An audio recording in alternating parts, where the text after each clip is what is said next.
WSDF Memphis. It's time to get up and get your day started. Get up! Get up! It's Sports 56 Mornings with Greg Gaston and Eli Savoy. Good morning, everyone. Good morning. Morning. Good morning. On Sports 56 and 98.5 FM, the first hour of Sports 56 Mornings is brought to you by Old Dominick Distillery in downtown Memphis. Now, here are your hosts, Greg and Eli. Good morning, welcome in. 7 o'clock here in the Family Leisure Studios as we get rolling on another edition of Sports 56 Mornings. It is the Thursday, May 28, 2026 edition of the program. Good to have you with us. I'm Eli Savoy. Jay Ham is here. No Greg Gaston today. Greg is off on vacation right now. He'll return a week from tomorrow here on the program. But on today's program, we've got a lot of stuff to get into. Of course, the SEC meetings, are continuing down in beautiful Destin, Florida. And news continues to come out of there. Lots of news yesterday, just overall, not only just from SEC meetings, but overall in college football. The Memphis Tigers got a bunch of their kickoff times for the upcoming season. We'll go over that. We know now the times, some of the television networks where their games will be played. At least 8 of those games we have those times for. We'll get into that. Some other kickoff times as well from around college football that were announced yesterday. Of course, the big news out of college sports yesterday, we talked a little bit about that it was going to be coming. Didn't know exactly when, but it did come yesterday. The announcement of this new college sports legislation, the Protect College Sports Act. All 111 pages of it. A bipartisan bill that'll be introduced in Congress probably next week. And then has to go through the entire process of markups and all that. We're going to give you a little educational thing on that coming up here in just a moment. A little flashback. For those around my age, certainly it will take you back in time. But Maria Cantwell, Ted Cruz, senators who came up with this, and we'll go over some of the things in here. Now, all of the conferences put out a statement, all the power conferences put out a statement, and basically all said, we have to look at this first, and then we'll kind of let you know our thoughts on this. I can tell you right now, the SEC and the Big Ten, they're not going to like it. They're not going to like it. There's a lot of folks that have said that there's so many legal things in here that would be challenged. Again, the chances of this actually passing, probably pretty slim. But we'll go over some of the things that are in this new bipartisan bill after the SCORE Act had failed to reach a vote numerous times over the last, I don't know how long. Also, of course, tonight in the NBA, Game 6 of the Western Conference Finals, Spurs and the Oklahoma City Thunder. Some other news out of the NBA. Today is supposed to be, will be the vote on the new draft lottery system. And we'll see what the final product is that they vote on. See if they do, maybe when they get in there, somebody is smart enough to say that the whole thing that could penalize the Grizzlies with that Utah Jazz pick for next year is dumb, but we don't know. Also, Adam Silver talking about AI and making some calls in the NBA. Last night was the deadline for players to withdraw from the NBA draft and retain college eligibility, at least without suing to get that eligibility.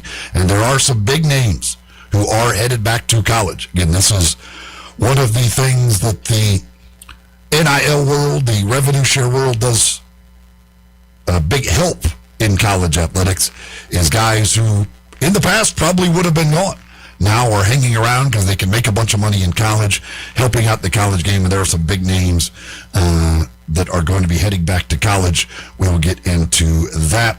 Got baseball news. Christopher Sanchez continues to do it. Shohei Ohtani continues to do it. Hey, and the Cubs. Let's give it up for the Cubs. Gotta win. The 10-game losing streak is over. So 2 10-game winning streaks, 1 10-game losing streak. And now that has come to an end. Maybe they can win 10 in a row again. Who knows? We shall see on that. Guest-wise on the program, we got Kerry Miller to talk some baseball, as he does each and every Thursday with us. That comes your way about 8:25, 8:30. We're going to talk some college baseball. The NCAA Regionals getting underway tomorrow. The Ole Miss Rebels will be in Lincoln, Nebraska. Brad Henderson, their color analyst, who you hear on Sports 56 and 98.5 FM with David Cullum on the call of the games, and who you will hear tomorrow night. He will join us here on the program this morning to kick off our 9 o'clock hour, talking a little college baseball with him as we preview that regional and just talk a little bit about all of the regionals, all the SEC teams, all of that. Rob Fisher, our buddy Fish, he will join us at around 9:25, 9:30. Talk a little NBA playoffs, and who knows what else with Fish coming up in our 9 o'clock hour as well. So we got that coming your way on today's program. Weather-wise, much of the same. Got some sun out there, but we're going to have a lot of clouds as well today. And once again, a lot of humidity and a chance of a shower, a thunderstorm. Who knows if we'll see it or not. Yesterday, again, if depending on where you were, you might have gotten some rain, and you may not have gotten some rain. And probably going to be the same as today, as far as you may or may not get some of that rain, may or may not have a thunderstorm pop up this afternoon. But that forecast continues to be the same here for the next few days, although looks like possibly next week we could get some nice days with a lot of sunshine and not much chance of some rain. But who knows? That forecast can always change on a daily basis. We are here in the Family Leisure Studios, where family fun come together. That is Family Leisure. Summer right around the corner, and you got to get that backyard ready. How about a pool? Above ground or in-ground pools? How about hot tubs, swim spots? Special financing is available. Mention this ad, get $200 off any pool or spa purchase.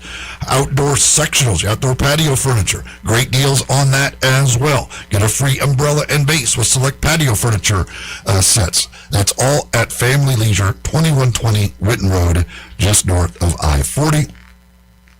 And we have the Sissy's Log Cabin listen line available to you to call or text at 901-360-8255, 901-360-8255. And I know we've had some folks text in, we've had some people on social media and others that have talked about our AM signal, and I mentioned this the other day.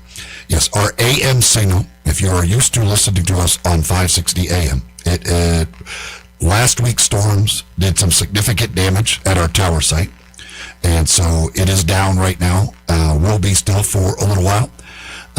Again, I will tell you, the best thing I can recommend, obviously you've got 98.5 FM. You can go online to sports56whbq.com, listen there. You can watch us and listen, of course, on Twitter, on YouTube. But a very easy way to get the station really wherever you are, doesn't matter where you are, where you go, where you're going, is go on your phone and download our app.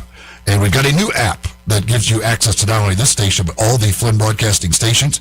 If you go to the App Store and search Hub 901, Hub 901, download that app. Very easy to download, very easy to use, and then you can get our station crystal clear through your phone every day, anywhere, no matter what. So that's the best thing I can tell you there is go download the app and listen there through your phone. Obviously now with phones you can Bluetooth those through your car speakers, any other speaker, and so it makes it very easy to listen to our station wherever you go with that Hub 901 app. So check that out. Download it today out of your app store.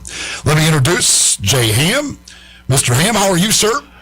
Oh, pretty good this morning. How about yourself? I am fantastic. Are you ready for Game 6 tonight? I am amped for Game 6. I was glad that I didn't even watch much WNBA basketball last night. I'm like, I'm going to give myself a basketball break because I know it's going to be highly intensity, tonight down in, San Antonio tonight? Yeah, that's San Antonio tonight. Spurs down at the Alamo. So looking forward to it and just waiting to see what comes out from it. Spurs a 3.5-point favorite tonight.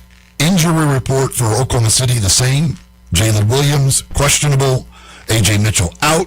I would assume Jalen Williams is not playing again. This is he's been very questionable, and the answer to the question has always been no. He's not playing. No. I don't. Man, for being questionable, there's a lot of games to miss, but nonetheless, he is listed as questionable again. And also, we got the news yesterday that Victor Wembanyama warned, not fined because he's a first-time offender, but warned about not talking to the media after Game 5. Whatever. I don't care if he talks to him or not. I actually kind of respect that he wasn't in the mood and he didn't do it. Just from the competitive standpoint, I know the obligation and the whole deal, but hey, man, the man's playing for high-stakes stuff right now. Yeah, I know. Certainly, I mean, missing one game of talking to the media, I'm fine with that. I don't care. If he tried to do it every game, no, that's ridiculous. There is an obligation there, but I don't care if yes, as you said, he was angry, whatever, and decided to skip out of there. The other guys talk. I am absolutely fine as far as that's concerned. Not the first one, and I'm quite sure it was the last. That is absolutely the case, no doubt about that. So yesterday we got some news in college football, and among that news was some kickoff times for a lot of games, including a lot of Memphis Tigers games for this coming season. 8 of their kickoff times have been decided. The Tigers will kick off the season with a late game, 9 p.m. Central Time kickoff on August 29th. That is week 0. For those that do not know, the Tigers playing in week 0 out in Vegas at Allegiant Stadium against UNLV. They will be televised on Fox. Yes, Big Fox Network Television will be that first game. 9 o'clock kickoff on August 29th at UNLV on Fox. You said Fox and not FS1? That is correct. This is Big Fox. This is the big daddy of them all. Not the granddaddy of them all, the big daddy of them all those Fox networks. That's pretty impressive. Yes, that's great. I mean, it's great exposure. Again, it's fantastic for the Tigers as far as that is concerned. The next week, the home opener, Arkansas State. And I know this will make people very happy. Obviously, the debut of the new and improved Simmons Bank Liberty Stadium. 6 o'clock kickoff. So a night game.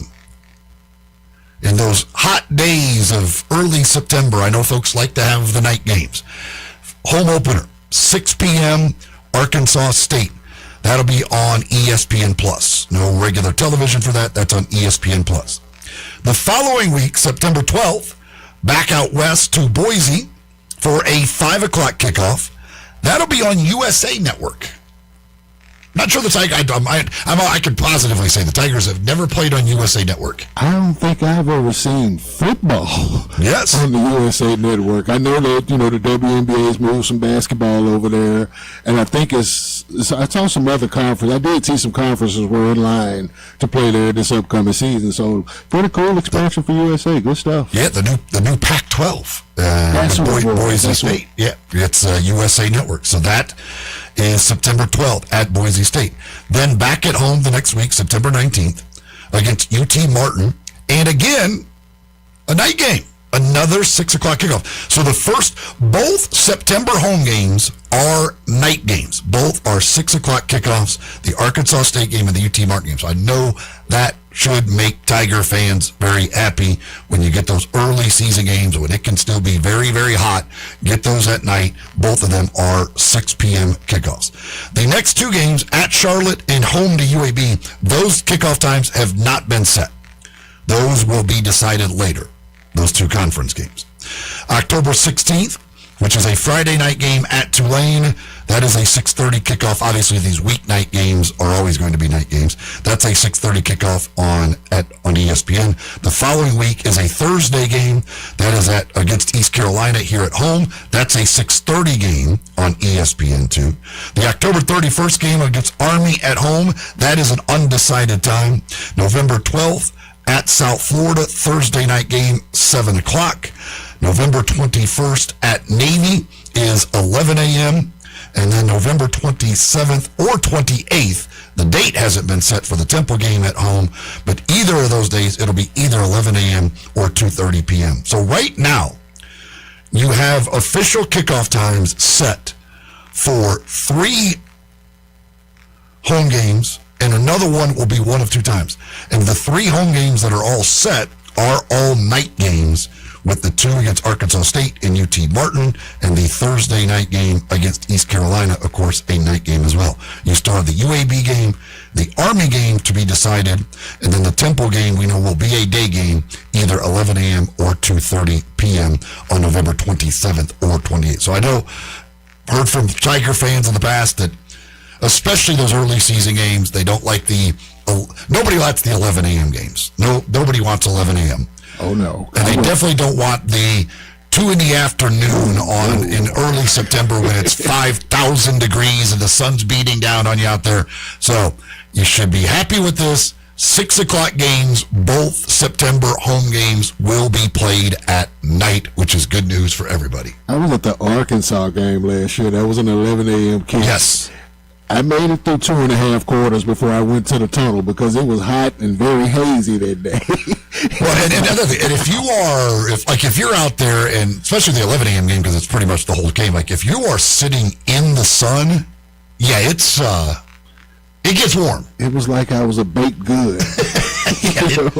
It can get hot in a hurry depending on what side of the stadium you're on. Man, you're like begging for that sun to go down and get behind that thing. And I'm on the Arkansas side that day, so it was just like that it was right on top of us. It was like, God, I feel like a cookie out here right now, but in that week 0 game, the 9 o'clock kickoff, get your rest that day. You're going to be up late. I mean, that'll be ending well after midnight. That's going to be going towards 1 o'clock in the morning by the time that game ends, that opener at UNLV. But again, televised on Fox, which is great.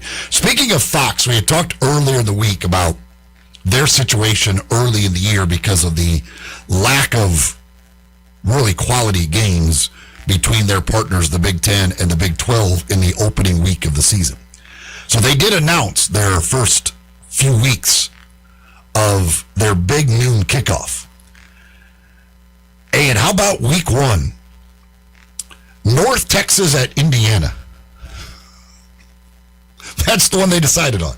We talked, they had like Western Michigan at Michigan, like Ball State at Ohio State. So they go to the defending champions. They're billing it as the celebration of the Indiana championship, with North Texas at Indiana as their premier game in week number 1 of the season. I mean, I'm sure the Mean Green are fired up for this one. Then week 2, they do get a good one. They get Oklahoma, Michigan week 2. So they were set for that one. And then week 3, big noon kickoff. How about this one that everybody will be anxiously anticipating? Got to tune in for this one. Kent State at Ohio State. I guarantee you there are Christian Brothers games that you will call this fall that have more anticipation. Kent State gets big noon kickoff treatment. How about that? Big day for the Golden Flashes, man. I'm not mad at it. Oh, my goodness. How about like the money they pay for that contract with these conferences? And in the first 3 weeks of the season, they've got a North Texas at Indiana and Kent State at Ohio State game on their premier game, where their pregame show is on site. They're going to have Kent State and North Texas be involved in those games. You think that ultimately, in hindsight, it probably was a bad idea to try to target that noon time slot, that noon Eastern time slot? Well, the problem, I mean, yeah, in some ways, because there are so many teams that are within those conferences that are out west that you can't use. That, and then I see why they went for it, because the 2:30 and the primetime slots could be, log jammed all the time, and then you don't want to compete always in that. So I can understand why, but it's just like you just mentioned, a lot of those teams in those conferences that are in there, they play out west. I mean, you're with Oregon and USC and UCLA, like out of the Big Ten, like they're not going to kick off at 9 a.m. It's a 9 a.m. kickoff. Right. And then you're talking, and then into the Big 12, the same thing. A lot of teams out west. So it comes down to the Ohio States, the Michigans of the world. And the other thing is, again, they need to work with these teams to schedule better. Yeah. And with the fact that the Big Ten, and a lot of people have brought this up, the fact that the Big Ten, unlike the SEC, who now is going to the 9 conference games, but still requiring, right now anyway, the one power conference opponent in the non-conference. The Big Ten doesn't do that. So not all of these teams are playing a power conference opponent in their non-conference. So there's just not a whole lot of great non-conference games to choose from. So early in the season, you got to hope to get lucky. And last year, they got lucky when you had Ohio State, Texas. That's great. Oklahoma, Michigan. That's fantastic. However, in these other weeks, you just don't have anything to choose from if you're Fox. Right. That's a tough deal. As I said, Andy Staples went out. Somebody there was Andy Staples about the Fox's problem isn't that they're not involved in the playoff. It's the fact that they got terrible scheduling for the Big Ten and the Big 12 that kills them early in the year.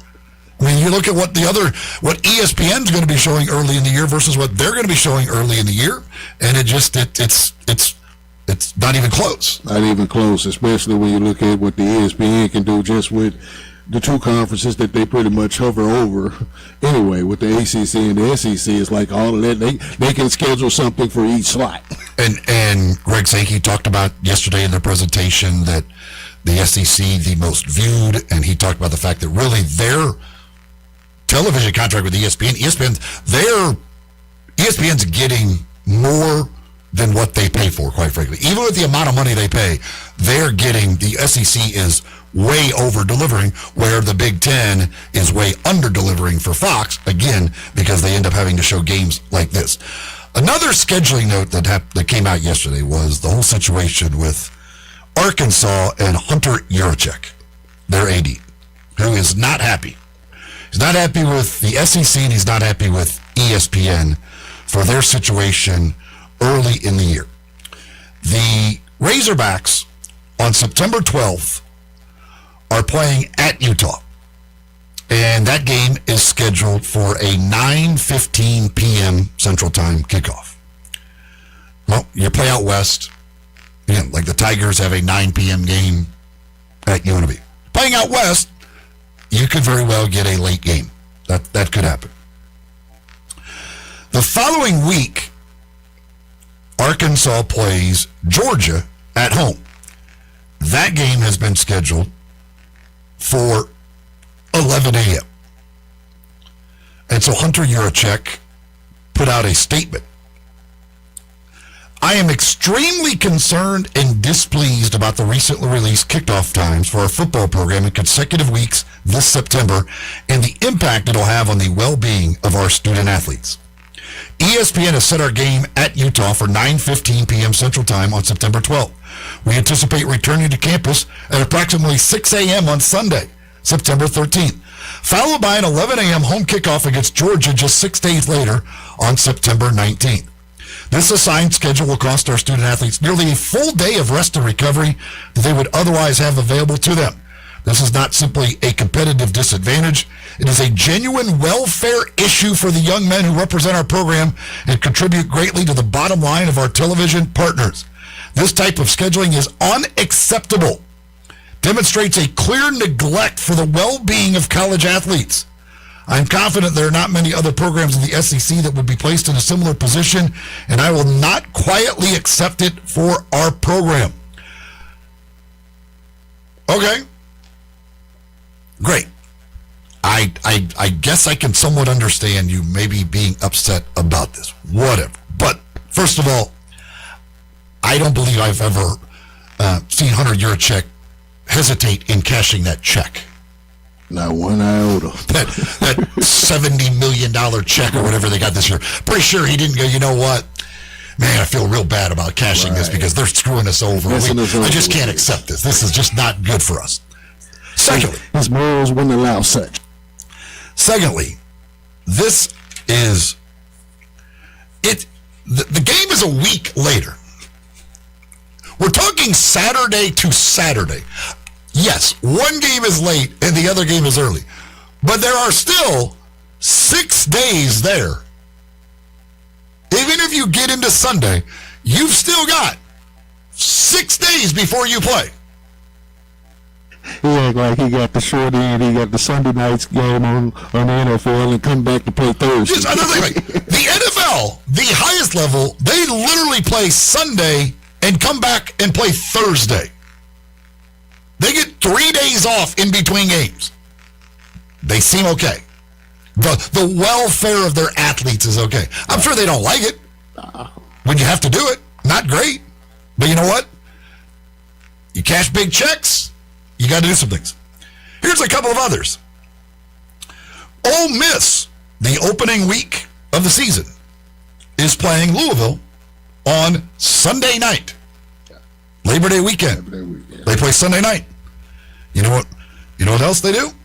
They come back and play the next Saturday. So they're playing Sunday, Saturday. Not late Saturday to Saturday. They're playing Sunday night, Saturday. Now, they're not playing Georgia. I get it. They're not playing Georgia that second game. Whatever. But they're playing Sunday, and then they play Saturday. The team they play on that Sunday night, Louisville. Louisville plays Sunday night. You know when they play their second game? Saturday. No, Friday. Oh. They come back on Friday. Okay. So, 5 days rest. Again, they're not playing Georgia. I get it. But if we're talking about the welfare of student athletes, I don't think this. We see teams play on Saturday, come back and play the next Friday. We see teams play weeknight games. To complain that you're playing late one Saturday and early the next Saturday makes no sense to me. Also, by the way, if we're talking about the welfare of student athletes, your conference, the SEC, has a basketball tournament in which it is set up that a basketball team in your conference could have to play 5 straight days in your conference tournament. In the midst of that, they can play that Friday night quarterfinal game, the late game, and have to turn right back around and play like 2:30 in the afternoon. Yeah. Very short time. On their like 4th and 5th days of playing. Didn't hear Hunter Yurachek worried about the welfare of those athletes. Like, what are we talking about here? It's a 6-day recovery. And they say politics should stay out of sports. I mean, this is straight politics. Like, some of these people, like, I'm like, really? That you're playing one Saturday and the next Saturday? Are we really getting down to one's a 9 o'clock game and the other's an 11 a.m. game? Come on, man. Seriously. If you want to talk competitive disadvantage, whatever. Yes, I get it. It's Georgia, and Georgia's really good, and you don't want to be at any disadvantage against them. But don't tell me about the welfare of student athletes. Like, they can't recover in 6 days from one game to the next. Here's the deal. You're going to play on Saturdays. You might play a night game one week, and you might play a day game the next week. Deal with it. I mean, come on, man. That is just incredible to me. But that's nonetheless. When we come back, we are going to talk about the new Protect College Sports Act. Some of the things that are in this, reasons probably why it will not end up getting passed. We're just getting rolling on a Thursday morning here on Sports 56 Mornings, live from the Family Leisure Studios on Sports 56 and 98.5 FM. Let Bryant Dacus and Brett Norsworthy take you home every afternoon. Sports Time on Sports 56. Weekdays from 3 to 6 here on Sports 56 and 98.5 FM. Hour number 1 of Sports 56 Mornings is brought to you by Old Dominick Distillery at 305 South Front Street in downtown Memphis. Producing Tennessee whiskey, bourbon whiskey, Honeybell Citrus Vodka, and Formula 10 Gin. 150 years in the making, starting with the Canali family's arrival in Memphis. The revival began in 2017 when the doors opened to the public. The Distillery Bar is fantastic. Swing by for a pregame cocktail or a nightcap after your evening in Memphis. Celebrate your wins with a guided tour and tasting, pouring Memphis pride into every cocktail. Check out the website at OldDominick.com where they list all their whiskeys and spirits, all of their signature cocktails, and even instructions on how you can make them at home using Old Dominick spirits. Old Dominick Distillery. Come for the spirits, stay for the experience. Cheers to Memphis. Hey everybody, I hope you're ready for summer because all the new Silverados are right here in Olive Branch at All-Star Chevrolet. No interest financing or $7,000 in cash. So go big with a brand new HD Silverado and make no payments all summer. No payments all summer with your new Trax, Colorado truck, or new Traverse with the third row seating because your good credit deserves it. And this is Military Appreciation Month and our friends at All-Star love our military. In May, get a $1,000 military appreciation bonus on almost every Chevy model here, 1,000. And if you want a barely driven certified Chevy or the hottest pre-owned Chevys on the market, All-Star is spot on. Tahoe, Suburbans, even Trailblazers. And for all your fleet and commercial vehicle needs, express cargo passenger vans and all, they're here. That's right, at All-Star Chevy because they're a top-rated business elite dealer. Together, let's drive. Don't miss the Ready for Summer event going on now in Olive Branch at All-Star Chevrolet or go to allstarautogroup.com. Paid advertisement for non-attorney spokesperson. Victory Legal Network is not a law firm. Cases may be referred to participating law firms. Compensation is not guaranteed. Attention parents. Was your baby born premature and then given Similac or Enfamil brand formula in the hospital? Studies now show that premature infants given cow's milk-based baby formula face a much higher risk of developing necrotizing enterocolitis, or NEC. If you or your loved one had a premature baby and was given one of these baby formulas, you may qualify for significant compensation. Visit govictory44.com now to see if you qualify. A recent jury awarded $60 million in compensation to the family of a child who developed NEC. Families are now taking action. Visit govictory44.com now to see if you qualify for significant compensation. If your baby was given Similac or Enfamil and later diagnosed with NEC, you may qualify for significant compensation, but time is limited. Strict filing deadlines apply, and waiting could mean losing your opportunity for justice. Don't wait. Visit govictory44.com today to see if you qualify. That's govictory44.com. Paid for by Victory Legal Network. Rick's Powder Coating for a beautiful finish every time. Rick's Powder Coating specializes in automotive, ornamental, residential, and industrial coating. With 2 conveyor lines and the largest batch ovens in the Mid-South, Rick's can accommodate all of your powder coating needs. Locally owned and operated since 2002, Rick's Powder Coating will customize a beautiful finish just for you. Drop by or call to see how Rick's Powder Coating can bring color to your life. 901-367-2771 or rickspowdercoating.com. Sports 56 traffic. Good morning. We got some repaving delays already out here this morning. Be aware of this. On 40 westbound between Chelsea and the 101 connector. Again, we got some slow traffic over here trying to get through the cones here on 40 westbound at Chelsea. As it builds now, right on schedule inbound on Billhorse Parkway, getting on that ramp there to 240, coming past Mount Moriah. Hey, bridal season just around the corner. Shop local. Do it today at Weiler's Jewelry, 7525 Highway 64. I'm Commander Chuck with your on-time traffic.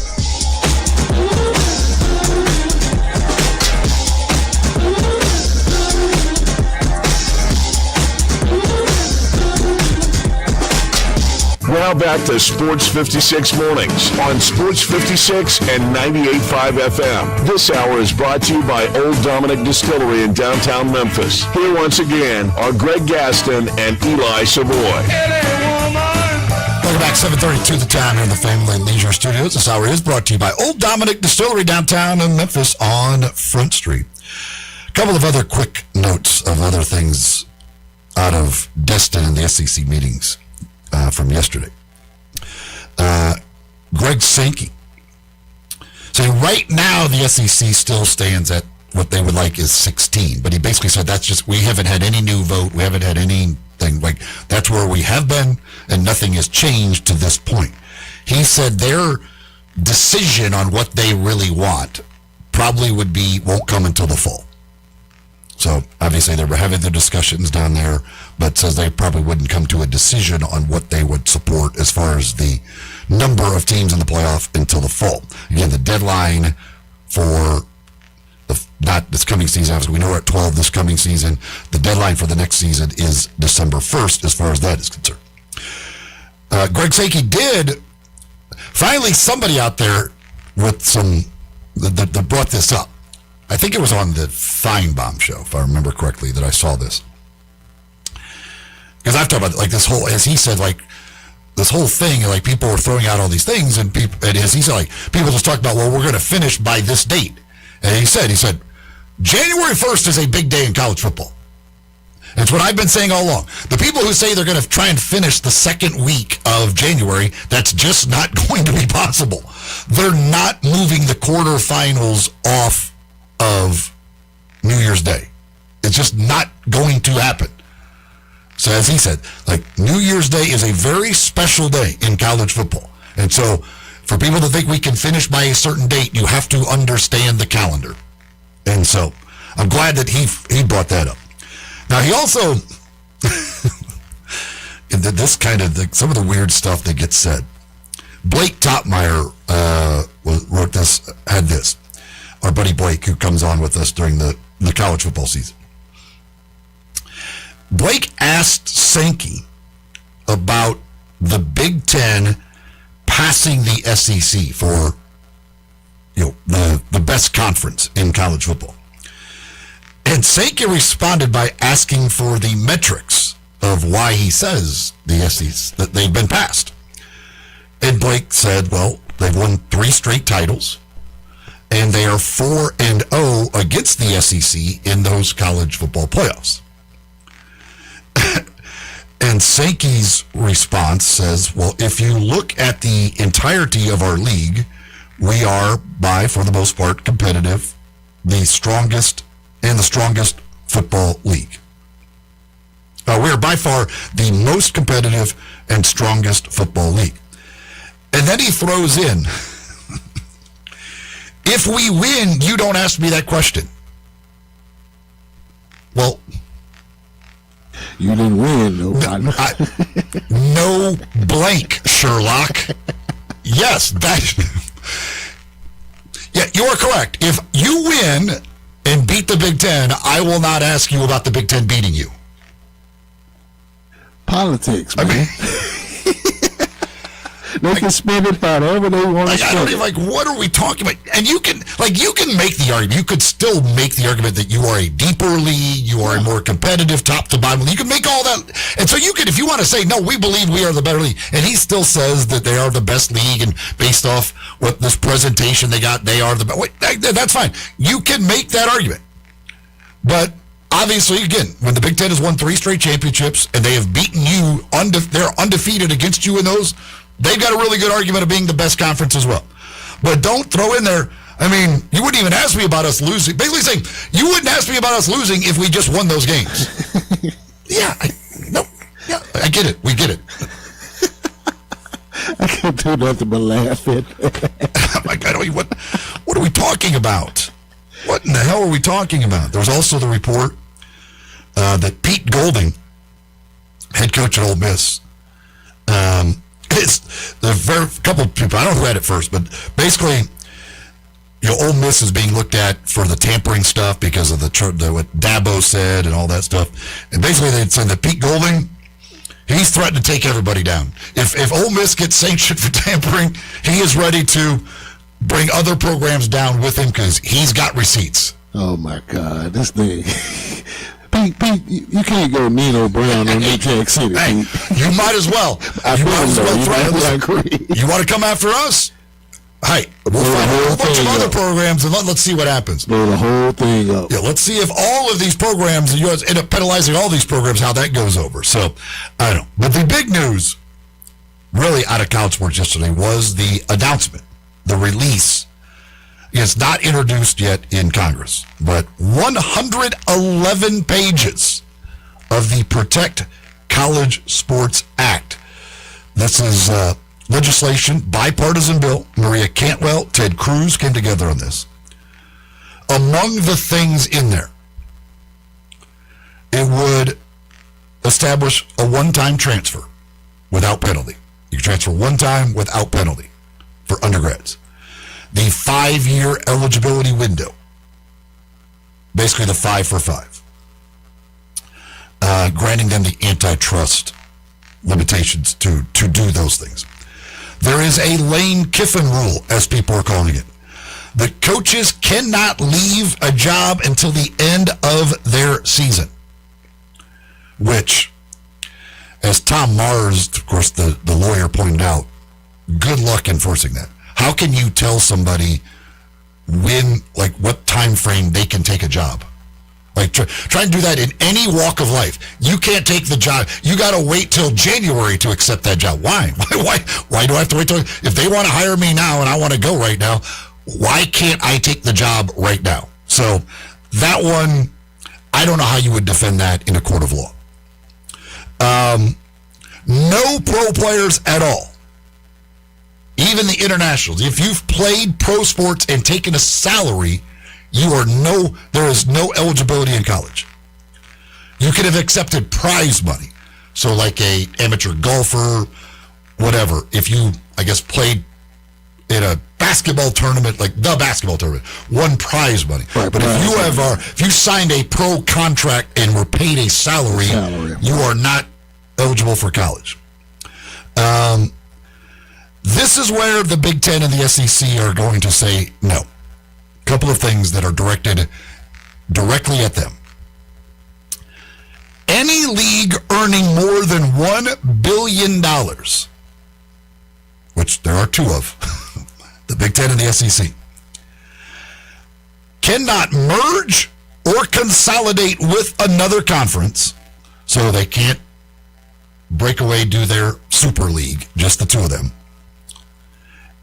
And they cannot expand. They can't add new teams. That's definitely a no-go. So, again, the conferences all put out the statement of, we will review it and then let us know. I can tell you right now, the SEC and the Big Ten, they're not going for that. They left that in the foul trade. Because it is direct. I mean, it's clearly directed just at those two leagues. Like, right. Any league earning more than $1 billion. Well, everybody knows who the two are, and so that. Also, one of the big issues out there that the SEC and the Big Ten do not want to do is the pooling of media rights, which is all the other conferences want to put everybody together. Instead of each conference selling individually to TV, you put all of college football together like the NFL and the professional leagues do and say, here, now we're selling it all. Well, this bill says that leagues can pool media rights if 75% of the schools agree. Interesting math here. There's 138 FBS schools. 75% of that is 103.5. They gave you a hook on that one. Well, that's just the math of it. 75%, 103.5. So, how many teams are in the SEC? What was it now? 16? 16. How many teams are in the Big Ten? 18. 18 with them? Okay. So that's 34. It's 34 there. So if you take away those 34 schools out of 138, how many are you left with? 104. Just above the 103.5 point, 103.5 number needed to agree to be able to pool media rights. Now, here's the kicker in that one. Notre Dame. Notre Dame becomes the swing vote. And Notre Dame has come out against pooling media rights as well. Obviously, why?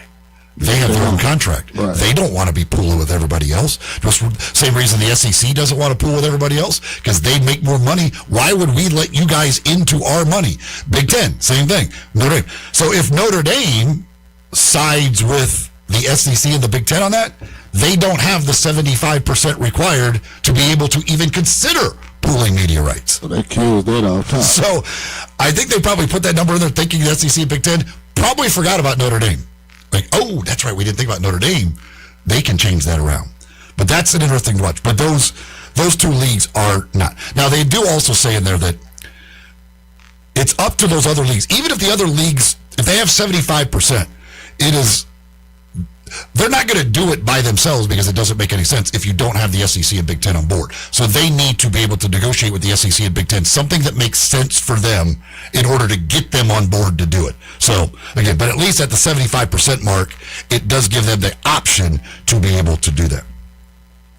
And then there's also the thing, which is a little confusing, but if the rights do end up getting pooled, it requires schools to restart rivalry games if they are playing in a conference without 3 or more of their top 10 most played opponents in their history.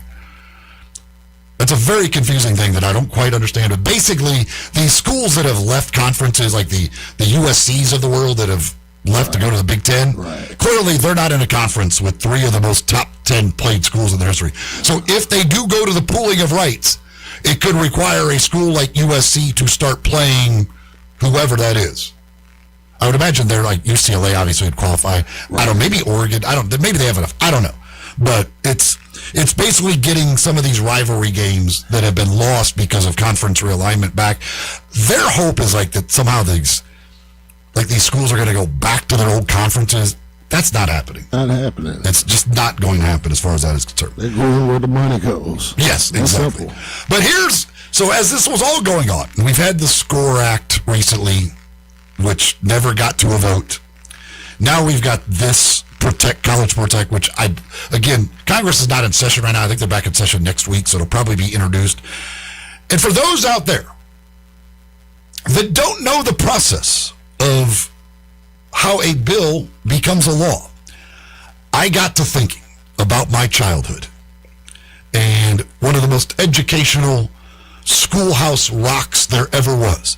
If you were anywhere around my age, this has to take you back to your childhood, because I heard it constantly and you just can't forget it. The process of how a bill becomes law. I'm just a bill, yes, I'm only a bill, and I'm sitting here on Capitol Hill. Well, it's a long, long journey to the capital city. It's a long, long wait while I'm sitting in committee, but I know I'll be a law someday. At least I hope and pray that I will, but today I am still just a bill. Gee, Bill, you certainly have a lot of patience and courage. Well, I got this far. When I started, I wasn't even a bill. I was just an idea. Some folks back home decided they wanted a law passed, so they called their local congressman, and he said, "You're right, there ought to be a law." Then he sat down and wrote me out and introduced me to Congress, and I became a bill. And I'll remain a bill until they decide to make me a law. I'm just a bill, yes, I'm only a bill, and I got as far as Capitol Hill. Well, now I'm stuck in committee, and I'll sit here and wait while a few key congressmen discuss and debate whether they should let me be a law. I hope and pray that they will, but today I am still just a bill.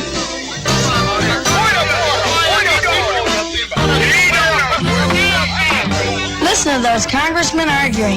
Is all that discussion and debate about you? Yeah, I'm one of the lucky ones. Most bills never even get this far. I hope they decide to report on me favorably, otherwise I may die. Die? Yeah, die in committee. Oh, but it looks like I'm going to live. Now I go to the House of Representatives and they vote on me. If they vote yes, what happens? Then I go to the Senate and the whole thing starts all over again. Oh, no. Oh, yes. I'm just a bill. Yes, I'm only a bill.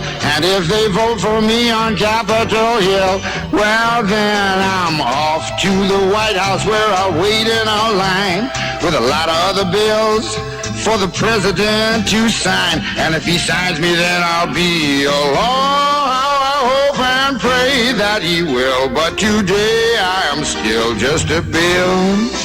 You mean even if the whole Congress says you should be a law, the president can still say no? Yes, that's called a veto. If the president vetoes me, I have to go back to Congress and they vote on me again, and by that time you're so By that time, it's very unlikely that you become a law.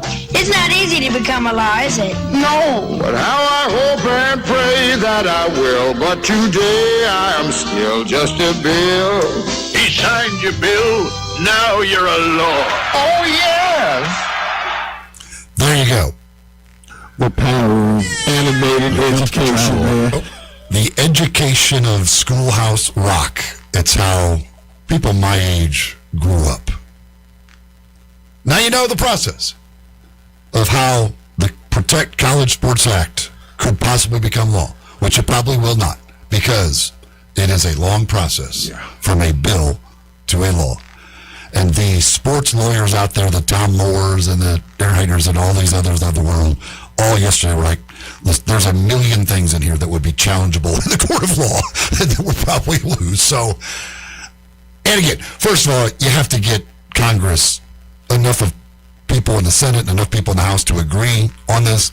And what the hell are the chances in today's world that actually happens, even with a bipartisan bill like this? The other thing, by the way, in this bill that is important, it remains neutral on the athletes ever become employees. That does not, it leaves that door open for collective bargaining and the athletes to become employees. The SCORE Act absolutely forbid that. That's a reason they could never even get that to a vote. That was never, ever going to pass. This at least leaves that as an open possibility of them eventually becoming employees. But there you go. Thank you to Schoolhouse Rock. Back to wrap up hour number 1 after the Sports 56 mornings on Sports 56 and 98.5 FM. Not only can you listen to your favorite shows on Sports 56, you can also watch video of the shows live on Twitter and YouTube. Are you ready for the... Watch and listen every day at Sports 56 WHBQ.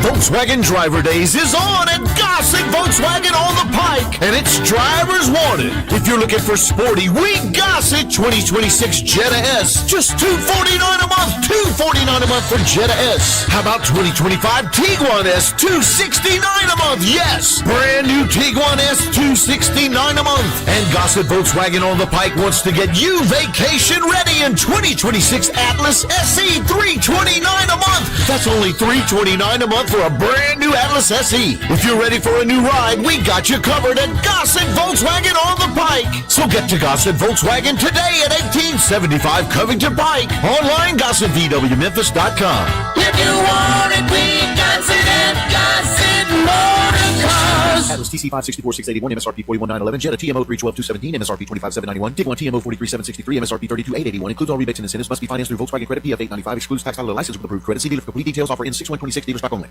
Tito's Handmade Vodka is America's favorite vodka for a reason. From the first legal distillery in Texas, Tito's is 6 times distilled till it's just right and naturally gluten-free, making it a high-quality spirit that mixes with just about anything, from the smoothest martinis to the best Bloody Marys. Tito's is known for giving back, teaming up with nonprofits to serve its communities and do good for dogs. Make your next cocktail with Tito's. Distilled and bottled by 5th Generation Incorporated, Austin, Texas. 40% alcohol by volume. Savor responsibly.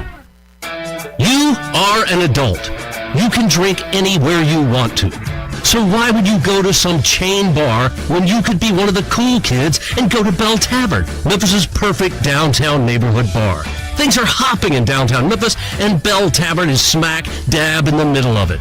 You know where nothing is happening? A big, loud chain bar full of people that don't know about Bell Tavern. Come on, visit Bell Tavern and feel better than other people. Man, if you're tired of relying on pills and want lasting, natural performance in the bedroom, Bluff City Health and Wellness offers Apex RF. Backed by clinical research, this discreet 15-minute, non-surgical treatment boosts blood flow, sensitivity, and confidence. No pills, no needles, no side effects. Appointments are filling fast. Call Bluff City Health and Wellness today at 901-800-7606 or take the ED quiz at bchwonline.com. Bluff City Health and Wellness, your confidence in the bedroom naturally.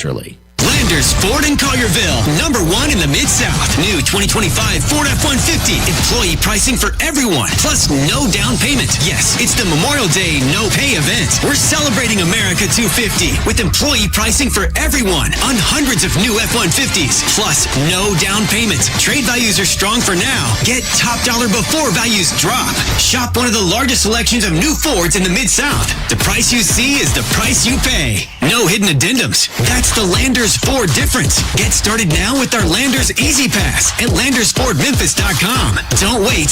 New F-150s with employee pricing for all, plus no down payment. The best sell fast. Landers Ford in Collierville. Remember, if it doesn't say Landers, you pay too much. As reported on Ford's 2025 Total New Vehicle Retail Sales Report, Memphis Market. Employee pricing is a Ford A-Plan pricing program. U.S. residents only. Prior purchases not eligible. Other exclusions may apply. See dealer for complete details. Price plus tax title license. Offer includes $6.95 processing fee with approved credit through Ford Credit. Offer into 6/126.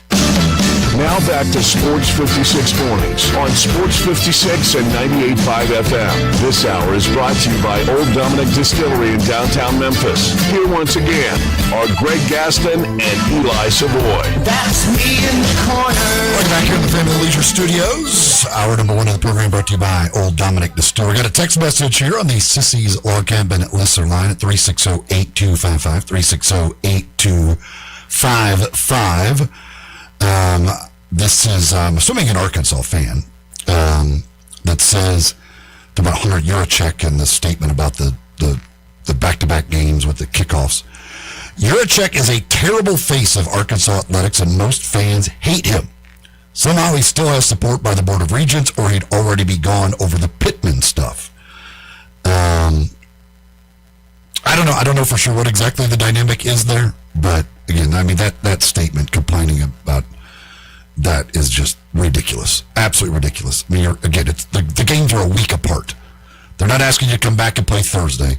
The games are a week apart. The timing of the kickoffs does not matter whatsoever. But the Protect College Sports Act, there are a lot of good things in there. There's no doubt. There are a lot of good things that are needed, especially in the world of college football. But the problem with any of these things that you try to do is, along with all those good things, there's going to be a lot of other things that people just aren't going to like. And they're going to say this isn't legally even feasible. I'm going to guess that the SEC and the Big Ten both come out against this, because they're not, the stuff that they want out of it, like the one-time transfer and all that stuff, is going to be outweighed by their limits on ever expanding, on the pooling of media rights, that type of stuff. I mean, some of these are going to have to make some decisions like, is this good enough to outweigh this bad? All that. But again, really besides all of that, I just question whether we can get any bill about college sports where enough people in Congress agree to vote yes on it. I don't think we get there. I just don't. I don't believe it is something. It's too much that's just like clustered in the way to get there. Yeah. Again, 111 pages. That was one of the things. Greg Sakey said there was talk about this skinny bill coming out. He said, I think we can all agree 111 pages is not skinny. Like it is far from skinny. Yeah. When I saw, I was like, dude, 111 pages. And I am not reading that. I got time to read 111 pages of a bill. A lot of stuff I'm not going to understand anyway. I'll wait till everybody else reads it and kind of explains it to me. And that was what I did. And again, a lot of the lawyers say there are many of the things in there that are very charitable. Again, the coaching thing itself, I don't know how you can tell anybody when they can take a job. I feel like that would be very easy to say, to win in court. Can't tell me when I can take a job. If they want to hire me and I want to take the job right now, why can't I do that? And I don't know. So, and again, if they did get that in place, then I don't know what you do as far as the transfer portal window I would think would have to move. I don't know as far as all that is concerned. Again, something else that I'm sure the conferences, certainly the coaches, aren't going to like. The other thing is the cap. There is a cap on how much athletes can make. That's not going to fly for a lot of people. That's just not going to. There's going to be a lot of congressmen. That's one of the big problem. You can't cap people's ability to make money. Not without like proper collective bargaining. No. Exactly. So, again, it does open up. It still leaves that possibility of the employees and all that. Although, as I said yesterday, I don't know that the athletes want that. I don't know how you do that by sport, all of those things. That is a whole different ball of wax that I just don't even know for sure if that's even possible either. I don't know what the answers are. I don't know that anybody has a clue what the answers are, and I just don't believe that it's ever going to be Congress that gets the answer. Hour number one in the books. Coming up in hour number 2, we've got some NBA news to get into to kick off the hour, including Game 6 tonight in the Western Conference Finals. Kerry Miller joins us to talk a little baseball at the bottom of the hour. In our third hour today, Brad Henderson talking some college baseball, the Ole Miss Rebels and their regional, as well as some of the other regional action. Rob Fisher on the NBA playoffs and more coming up at around 9:30 today as well. As we continue here on Sports 56 Mornings on this Thursday morning, right here on Sports 56 and 98.5 FM. Join the voice of the Tigers, Dave Woloshin, for Wolo and Friends. Weekday mornings from 10 to 11 here on Sports 56 and 98.5 FM. Where do the preps and pros go to get their shot on? Well, Shoot 360 Memphis, of course. 2 locations, the original in Collierville at 85 Market Street and the 50,000 square foot facility on Big Orange Road in Cordova. Perfect your shot, challenge yourself, compete with others, and learn the proper ways to shoot the ball using modern analytics. Parents and grandparents out there, coaches, this is the place for your sons, daughters, grandchildren, and players to go. But it's also great for adults as well. Players of all skill levels can benefit from the personalized training programs. They use NOAA Analytics developed by NASA and Carnegie Mellon College. Everything the athletes do in their facility is recorded and stored in a members app. You can watch their progress in real time. And when you get inside one of those shooting bays, you get the analytical feedback every time you put up a shot. And now you can join on a monthly basis. You can't beat that. For more information or to take a tour, call them in Collierville at 901-316-5500 or in Cordova at 901-779-3176. The future of basketball training is here at Shoot 360 Memphis. Mercedes-Benz Van Center Memphis has serious vans for serious work. At 4430 American Way, they are the Mid-South source for cargo, passenger, crew vans, and custom chassis. Need one or a full fleet? New or used, they've got it. With fleet solutions and custom upfits. Certified techs keep you moving with fast maintenance, repairs, and a large parts inventory. Mercedes-Benz Van Center is your Sprinter Van headquarters. 901-237-9302 or sprintervans.com. Mercedes-Benz Van Center Memphis, part of the Tag Truck Center family. Driven to keep you on the road. Hi, I'm Ryan Saharovich, a proud partner with NST Injury Attorneys. For over 35 years, we've been fighting for Memphis families after serious accidents when insurance companies are trying to pay as little as possible. If you've been injured, the call is free, and you don't pay unless we win. NST is the way to go. Call 68370. NST is the way to go. Call 683-7000 or visit nstlaw.com.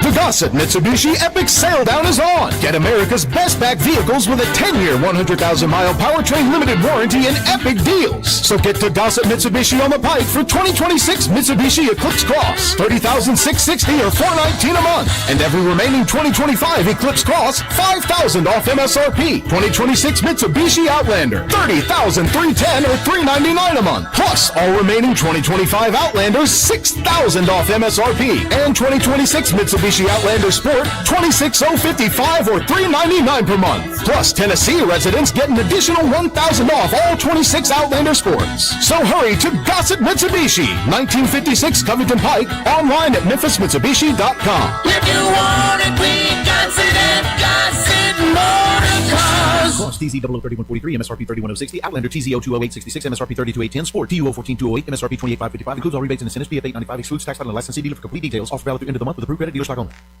This traffic brought to you by Old Dominic Distillery. Come for the spirits, stay for the experience. Cheers to Memphis. Learn more at olddominic.com.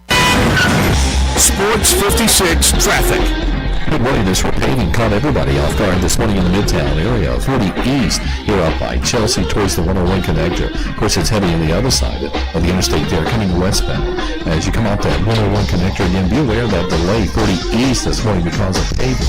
We're around the 101 connector. It's busy, but it's moving right now. 40 westbound, passing Germantown. Berkeley down the Sycamore View Road. And bridal season just around the corner. Shop local. Do it today at Weimer's Jewelry, 7525 Highway 64. I'm Commander Chuck. You're on time traffic.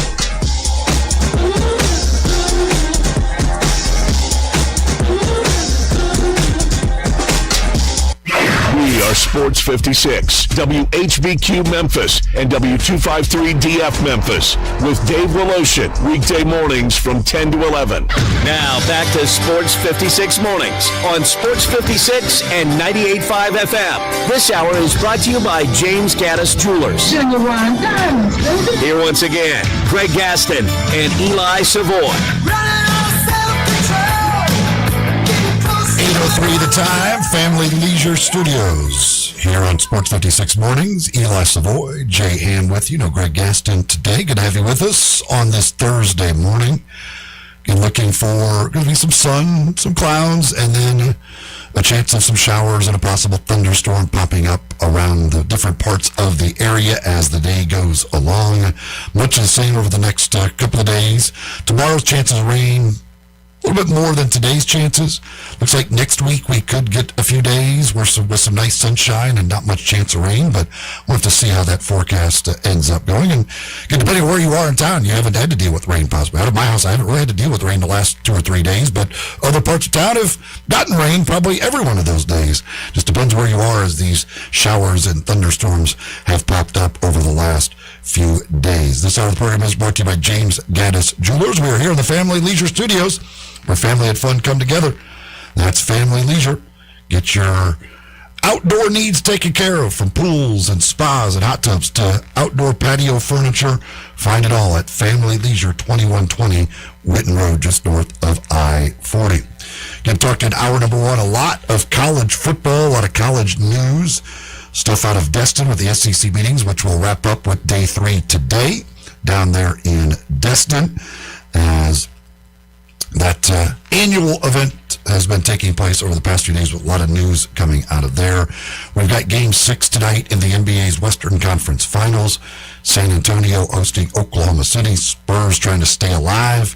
Oklahoma City trying to advance to take on the Knicks in the NBA Finals. Also today out of the NBA, the vote on the draft lottery changes is expected to take place at the Board of Governors meeting.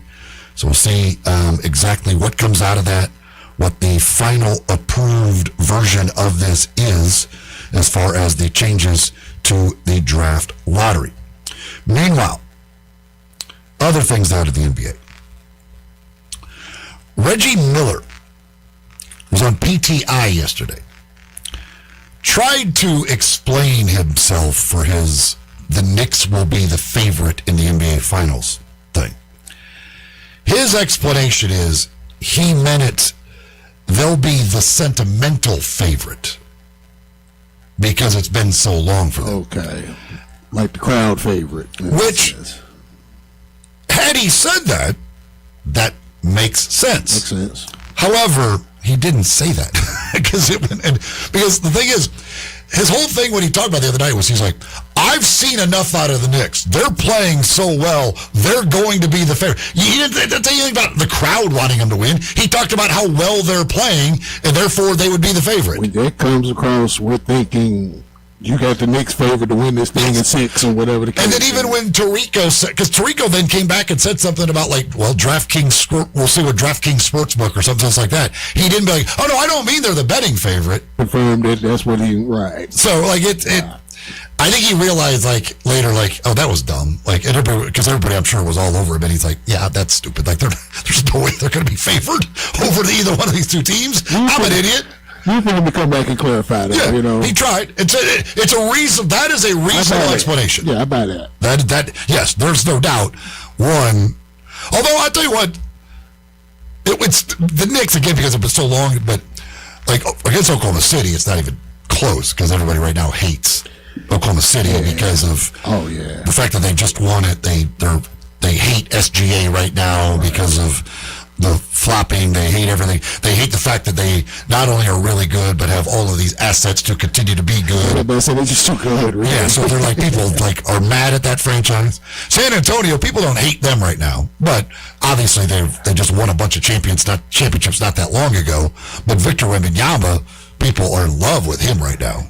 it's kind of hard to foresee him being hated going down the road, because he just comes off as a good dude. Now, he'll do some stuff that people don't like not talking to the media. I saw a lot of people getting on him, about that and the whole deal. Well, he needs to grow up. He's 22. Exactly. Yeah, he will grow up. But right now he's still a kid.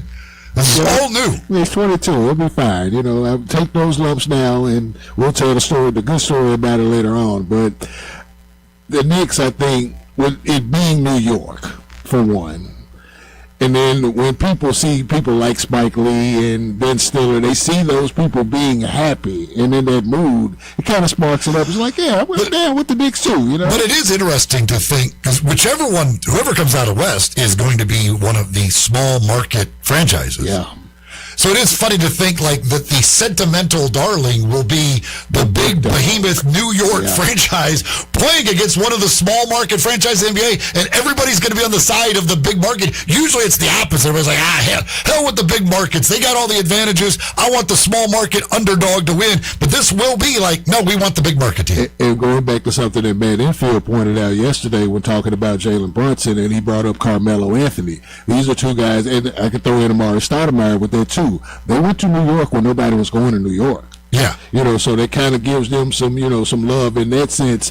And they had success there. The Knicks with Melo, they got to the second round, 50-plus win team. And, of course, this squad that we're looking at now, that's the one that everybody, person of the moment, going with it, it's easy, But even then, it's kind of like what you just mentioned about the small market. The Oklahoma City Thunder did it all the right way.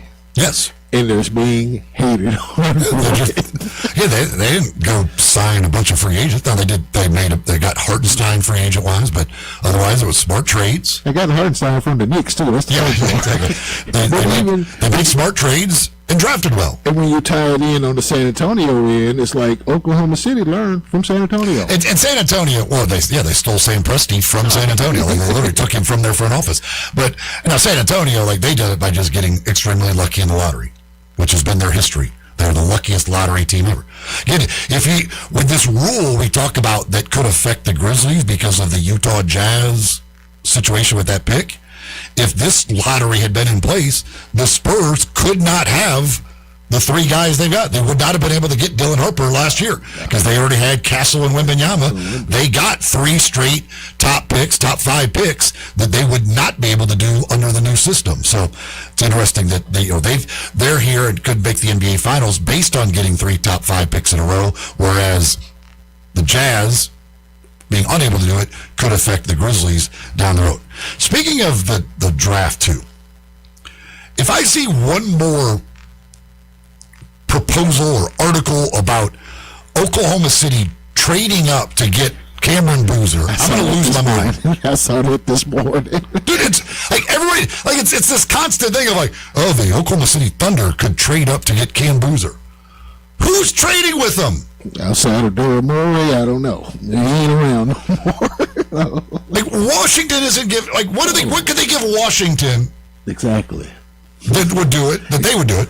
What does Danny Ainge want from the Jazz? Aren't doing it. What do we want from they're talking about numbers 12 and 17. Okay, great. You got those 2 draft picks. And then they're like, they could throw in Jalen because salary cap is like Jalen Williams in the 12 and 17. These teams that are up there, they don't want Jalen Williams' contract. They would rather take Cam Boozer or one of these top 4 guys on the rookie contract for the next 5 years than Jalen Williams making a bunch of money right now. $40 million or something like that. I don't know. Yeah, well, because his thing kicks in next year. He kicked in this year. Okay. Him and Holmgren both kick in next year. Okay. So it's like they can, even if that's what they want to do, unless some idiotic team up there trades with them, but I don't know who the hell that's going to be. They don't have a partner for it.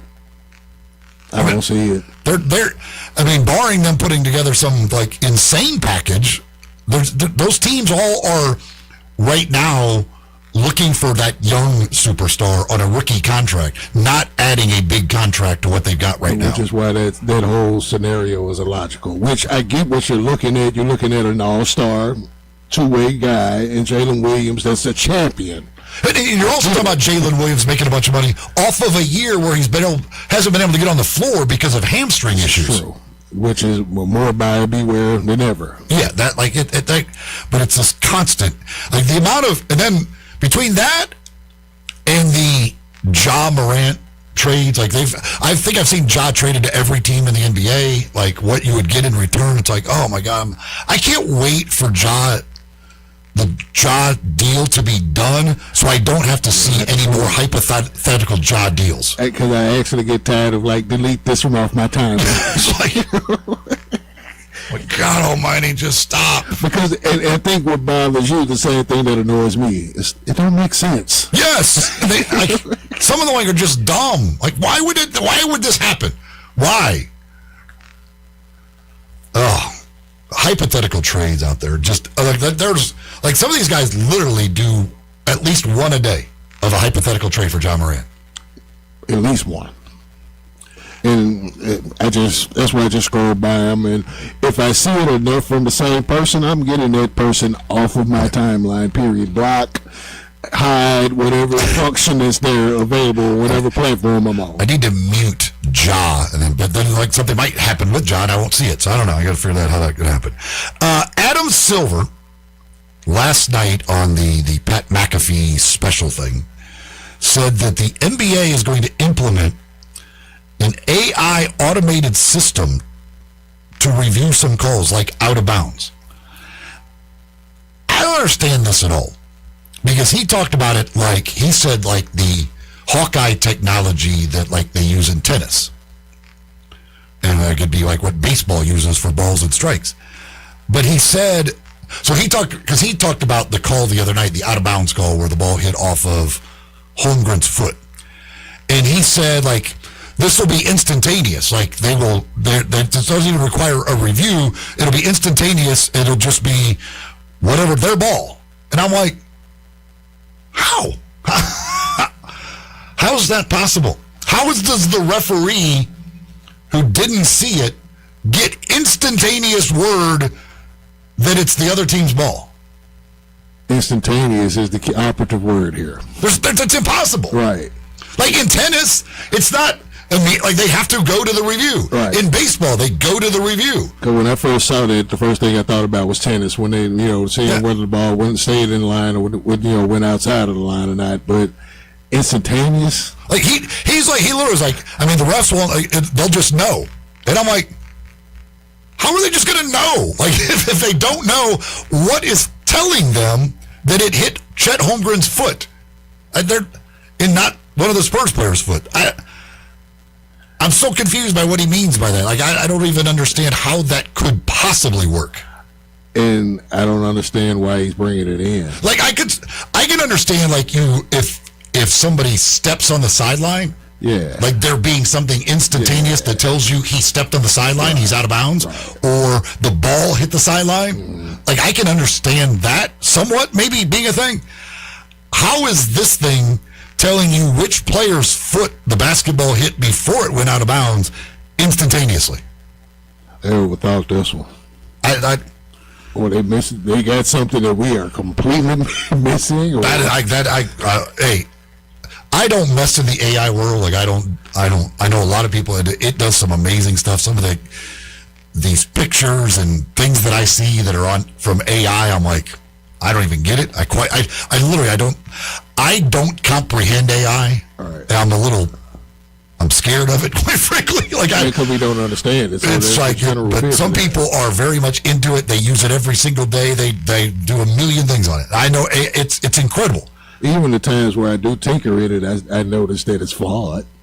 More so than anything. So when he's talking about bringing in this new system, I'm like, okay, you're bringing in something else that is flawed. Yeah, I can understand, again, having all of the extra cameras and all that stuff to when they do go review it. Exactly. Now we can easily see it because we're going to basically have a perfect view of it no matter what. I'm hoping that's just really what he meant. I don't, there's no way in the world I can understand how a referee can have an instantaneous call because knowing which foot it hit.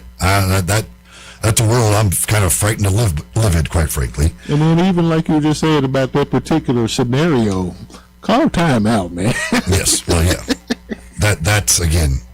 I still maintain that Mitch Johnson screwed that whole thing up. That's on him. That is not on the officials. One other note. Cool thing by the Knicks. They are going to donate 250 tickets per home game to underprivileged kids through the Garden of Dreams Foundation. Listen, the Knicks obviously, Dolan and they've got a ton of money. I get it. But 250 tickets for the NBA Finals in Madison Square Garden, you know how much money that is? I don't care if they're in the last row of that arena. They can sell those for a lot of money. And they're talking about an additional $750 if they make it to Game 6. Well, yeah, it's $250 a game. So it's every game, 250 tickets. So we know there's 500. 250 for games 3 and 4. And then, yes, if it gets to game 6, it's another 250. So now you're at 750 tickets possibly that they're giving away to kids. That's cool, man. And what a thing, I mean, for kids, like to get a chance to go to an NBA Finals game, kids would never have that opportunity. That's really cool. Good on you, New York Knicks. I don't get to say good things about the New York Knicks very often. I've trolled the Knicks for the last 15 years on social media just for fun, and I've become a fan over time because it's like, y'all are about being good for the NBA. And when y'all are good, the NBA is that much better, so eventually it worked out. I stopped trolling and they started winning. Like, I wonder what, like, the top row of the arena is going to be going for. Like, the courtside seats, like, oh, God. Like, stuff like that, going to be absolutely insane. And to give away 250 tickets per game, that is a really cool thing that the Knicks are doing. Folks, if you're thinking about breakfast time, you should always be thinking about Sunrise with their 2 locations, 670 Jefferson Avenue. That is the downtown location that you could go by and, of course, get some of that great breakfast, like one of those biscuit sandwiches, or maybe my favorite, the kitchen sink, or one of the breakfast bowls. Of course, you also have Sunrise East. That's on Poplar Avenue, 5469 Poplar Avenue in East Memphis. They're open daily, 7 a.m. until 2 p.m. That's Monday through Sunday, 7 a.m. until 2 p.m. to go enjoy some great breakfast, some great lunch. People think about it, they think of the name Sunrise. They also have lunch, and they've got great lunch as well. Some great sandwiches, some great salads, and other things to choose from off that lunch menu. If you go to sunrise901.com, that's the website. You can check out the menu. You can order online, make it very easy. A lot of people don't have a lot of time in the morning. They'd like to get some of that delicious breakfast. But, man, I just don't have time to stop by there and get it. Well, if you go online to sunrise901.com, you order online. When you get there, pop in that side door, grab your food, and you are on your way. That's a very simple way to do it and a very quick way to get some of that delicious food from Sunrise. Also, catering. Maybe you want to cater a little breakfast or lunch for the office or whatever. They can take care of that as well, and they got information about catering right there on the website. Again, sunrise901.com. Go check them out for breakfast, for lunch. 2 locations, 670 Jefferson Avenue, 5469 Poplar Avenue, 7 a.m. until 2 p.m. daily at Sunrise. Kerry Miller up next, talking some Major League Baseball when we continue here on Sports 56 and 98.5 FM. Broadcasting from the Family Leisure Studio, we are Sports 56 and 98.5 FM. Landers Ford in Collierville, #1 in the Mid-South. New 2025 Ford F-150. Employee pricing for everyone, plus no down payment. Yes, it's the Memorial Day no-pay event. We're celebrating America 250 with employee pricing for everyone on hundreds of new F-150s, plus no down payment. Trade values are strong for now. Get top dollar before values drop. Shop one of the largest selections of new Fords in the Mid-South. The price you see is the price you pay. No hidden addendums. That's the Landers Ford difference. Get started now with our Landers Easy Pass at LandersFordMemphis.com. Don't wait. New F-150s with employee pricing for all, plus no down payment. The best sell fast. Landers Ford in Collierville. Remember, if it doesn't say Landers, you pay too much. As reported on Ford's 2025 Total New Vehicle Retail Sales Report, Memphis Market. Employee pricing is a Ford A plan pricing program. U.S. residents only. Prior purchases not eligible. Other exclusions may apply. See dealer for complete details. Price plus tax title license. Offer includes $6.95 processing fee with approved credit through Ford Credit. Offer ends 6/1/26. This is Julie Molay-Mary, and I'm with Mark Spensdorf Realtors. I wanted to dispel any rumors about Sheldon Rosengarten, also with Mark Spensdorf Realtors, being the worst golfer in town. Is that what you wanted me to say, Sheldon? Yes, Julie, with your stellar career in real estate in Florida and now here, and you also being the Florida Girls State High School champion, in addition to playing for Florida Gulf Coast, I know people would want your opinion about my golf game. Well, Sheldon, it's a good thing you're great at real estate because your golf game is underwater, where most of your golf balls end up. Thanks a lot. You know, people often say that when you want the job done, you call Sheldon. Yes, but they also say that if someone is wanting to sell a home or buy one, I make it easy, so they call Julie Molay-Mary at 305-0112. Got it. And you can reach me, Sheldon Rosengarten, at 483-0546 or memphisrelocate.com. That's memphisrelocate.com or 483-0546.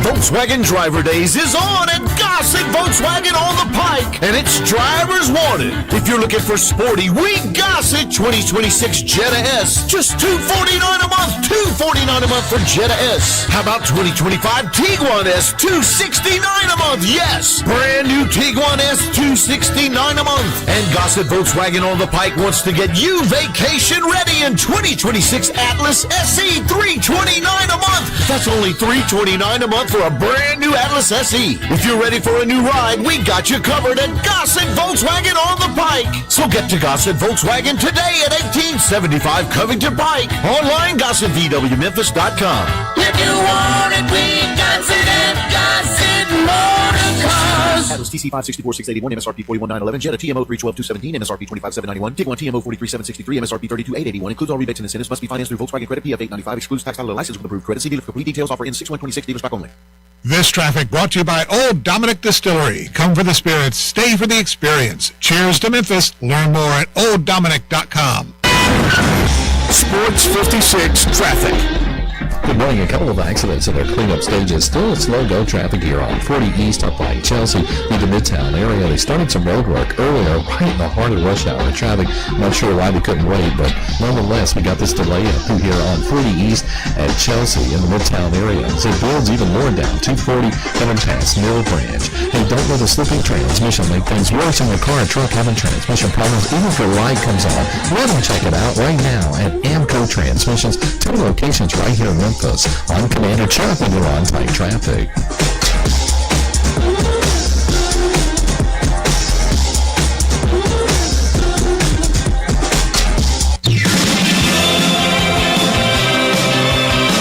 Now, back to Sports 56 Mornings. Isn't it a lovely morning? On Sports 56 and 98.5 FM. This hour brought to you by James Gaddis Jewelers. Here once again, Greg Gaston and Eli Savoy. So I got a text from a friend that sent me this picture. This is from Bleacher Report, actually, on their Twitter. Speaking of Bleacher Report, Kerry Miller coming up. But the get-in price for the Knicks home games in the finals. Game 3, right? This is from TickPick. They put this from TickPick. The get-in price, $3,800 for Game 3. That's the lowest. $3,600 for Game 4. Game 6 is over $5,000. Lowest you could find right now to get in the building for those. And again, they're giving away 250 tickets for each one of those games to kids. Are they showing the game at full form? That's, holy Lord, that's crazy. That is, ooh, man, that is something. Speaking of Bleacher Report, let's talk with Kerry Miller. It's time to talk some baseball. Joining Greg and Eli is Kerry Miller from the Bleacher Report. Here's Kerry with Greg and Eli. He is Mr. Baseball and Mr. College Basketball for the Bleacher Report. He is Kerry Miller, joins us each and every Thursday. Good morning, Kerry. How are you, sir? I'm doing well. I couldn't fathom spending $3,800 to go to a single game, though. And to sit like in the top row of that's just like you can barely see the game from there. No. Even when I was living down in Charlotte when my Nationals made the World Series, in 2019, I was like, I don't know if it's worth the gas to drive back up there. And to spend that type of money, it's just insanity. We have TVs, people. When the Cubs were in the World Series in 2016, I'm like, okay, I've waited my whole life for this. And then I looked at the prices, and I'm like, that's just... Like, I can't enjoy it. Like, cause I'm like, man, was it, the whole time I was being, was this really worth spending that much money on a ticket for this game when I said I could just watch it on TV? Yeah, and some people will go and then spend $200 on alcohol and get blackout drunk and not even remember the game at all. Wait, I was at the game? Wait, I don't remember. Yeah, that's man. It's tough and it sucks because when you wait forever, like a lot of those folks have waited their lifetime for that moment, but then you're like, you can't afford it because it just gets so crazy expensive. But yeah, I'm sure in New York with those Knicks fans, and it's been as long as it has been, it's going to be crazy for those folks. There's crazy things happening in Major League Baseball right now with what these pitchers are doing, especially in the National League. Christopher Sanchez now 44 2/3 scoreless innings straight, which is a new Phillies record. It's the longest in baseball since 1990. The month of May, 39 innings, 0 runs, 45 strikeouts, and 3 walks. Wow. That's pretty good. I'll take that. I mean, he's, as you're alluded to there, he's one of many, right? Like, Mizorowski's been just as good.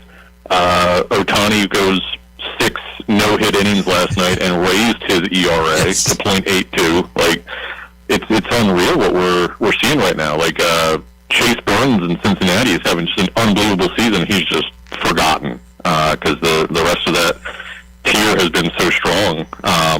And, where we're at right now in the season, we're 56, 58 games. This is effectively the entire 2020 season.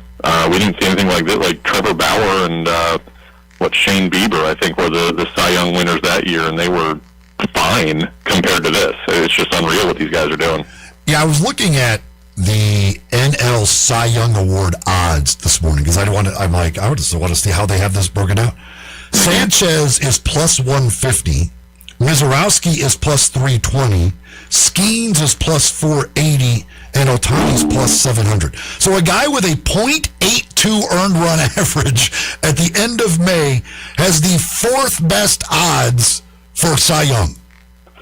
Yeah, boy, I like both Skeens and Ohtani's lines there. And no disrespect to Sanchez or Mizorowski, who are both great, but yeah, Skeens opened the season as the favorite, and aside from that initial start against the Mets, which I think we all realized was mostly O'Neal Cruz's fault, not Skeens' fault. He's been masterful. Like you said, Ohtani should probably be better than plus 700 or whatever it was, but I think the concern with Ohtani is whether he'll even pitch enough innings to qualify for the ERA crown, which technically shouldn't matter. A relief pitcher could win the Cy Young Award, but I think if we have guys like Mizorowski and Skeens still doing this and they do it for 40, 50 more innings than Ohtani does, I think that'll be a kind of a game changer in their favor.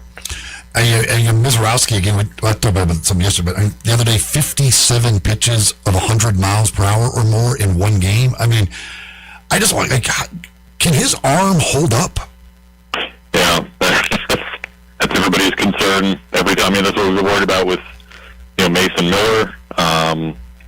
Is it Ben Joyce from the Angels, who's like, he can throw 104, but he's constantly on the IL because of it. So you got to wonder how Mizorowski, and I thought he had the podcast with Mookie Betts the other day. He said he thinks he can touch 105, and it's insane. That's what guys can do these days. Like with everything, like we talk about that, they get bigger, stronger, and we keep there at some point there is a limit of how hard somebody can throw a baseball. We have to reach a limit. It can't keep going up. I don't think there has to be a limit, just physics wise, of how fast somebody is capable of throwing a baseball. Yeah, but nevertheless, the league average velocity on fastballs just goes up year after year after year. I think it's almost 95 now. I think it's like 94.7 or something. Like the average fastball is like right? That's probably 4 miles an hour faster than Greg Maddox threw usually. So it's testament to the times that everybody's doing this.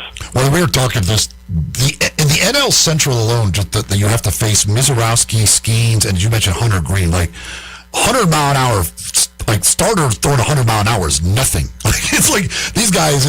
The NL Central as a hitter, you're like, really? Like these are the guys I got to go against on a daily basis. Yeah, Godspeed. Having to face any team's ace anymore. Like there's all this. Everybody's fixated on how the league-wide batting average. I think it's like 238, 239. It's like the lowest it's been since the year of the pitcher. It's like, well, what can we do to fix that? It's like, well, don't have freaking cyborgs on the mound for every single team. I don't know what we're supposed to do. And that's the thing too. Yeah, it's like, could you ever see a point where they end up moving the mound back a little bit, or like doing something? Because again, if everybody's throwing 100 and they all have nasty breaking stuff as well, like, can we get to a point where it's just basically too hard to hit? I don't know. And I know that a couple of years ago there was that.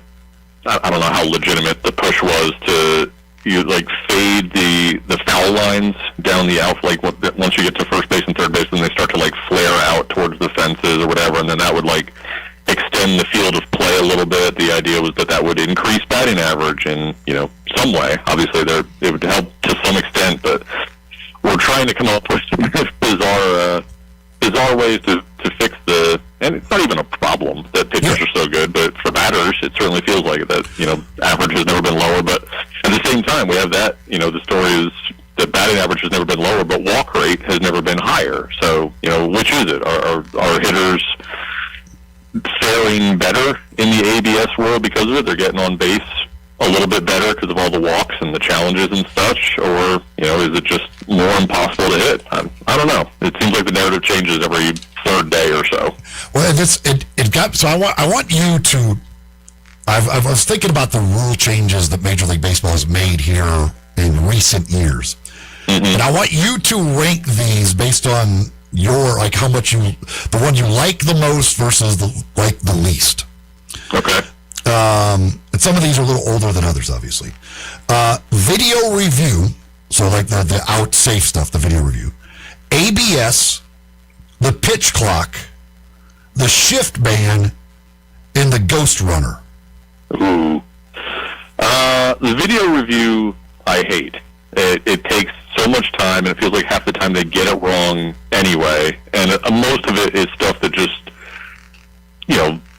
we're questioning whether or not there was a neighborhood play on a double play or whatever, or whether a tag was held on a runner for the millisecond that he came off. Just get rid of that stuff. I hate that. But everything else, I like. I've even come around on the ghost runner. I kind of hated it at first because there's a part of everybody over a certain age who just wants to watch a 22-inning baseball game every once in a blue moon, and those are gone. I don't know that we've even had a 15-inning game since the ghost runner became a thing outside of the postseason games when most of the ghost runners go away. But what were the other ones? Pitch clock, ABS, the shift. I feel like didn't really change much. It doesn't feel like the shift changed anything as far as watching the game. It's just certain hitters are now able to pull a ball through the holes between first and second. There's not a third infielder out there. But I love pitch clock. I love ABS. Those are the two if I had to keep 2 of the 5, I'd definitely keep those 2. Yeah, it's interesting with the shift ban because, as you said, the batting average is as low as ever. And if you look at the numbers, even batting average on balls in play is down. The only thing it is impacted, which makes sense, is basically when left-handed pull hitters hit ground balls, they have a higher batting average. That's it. Nothing, it has not changed anything else other than it's up the batting average for left-handed guys when they hit the ball on the ground. Yeah, and we no longer have those, Joey Gallos and Chris Davises who need those hits to get their average from 150 up to 180, so we don't particularly notice it. What about if I threw in universal DH? See, that one I don't like. I'm younger, but I'm an old head. I miss. Really? I miss when the pitchers had to hit. I feel like we need some of that on-field justice. I love I've always been a National League guy. I love the strategy of, sometimes you pitch around the 8-hole guy. You got to do the double shift or double switch. Sometimes you got to put a pitcher out in left field if the game does go to 17 innings, just so you can have those batters available.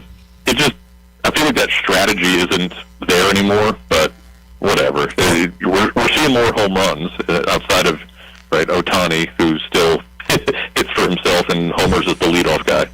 Well, if the pitcher still had to go to the plate, maybe Abner Uribe would rethink his triple crotch chop celebration. What did you think of that? I was like dumbfounded. I can't believe. What in the world are you doing? We've been talking more about crotch-related celebrations this year than I can ever remember in baseball history. Got whatever the heck the Giants are doing with their Key and Peele skit and 2 pumps or whatever. That was pretty funny. But yeah, the Uribe, that was a bit much. And what that was like during an ABS review, right? Like it could have been overturned. That's it. It barely caught the strike zone. Like it was like a tenth of an inch away from him having to go, okay, give me a ball, I got to pitch. Like literally just retaking the mound. Yeah, that would have been something to come back from that and then just give up like 4 runs in the inning. But yeah, I will say I like guys like Mizorowski, and if ever Fernando Tatis Jr. hits a home run again and gets to celebrate during his walk around the bases, like I like that we have this flair, but certainly Uribe kind of takes it over the top there. Yeah, I want guys to show emotion, and you should be having fun and celebrating big moments. You don't need to triple crotch chop the opposing dugout. I'm honestly surprised that it didn't clear the benches. Like the way baseball players are, I can't believe the Cardinals didn't come out of the dugout and fight. Yeah, of all the unwritten rules in baseball, I guess that's just never been unwritten. It's just nobody assumed that would actually happen.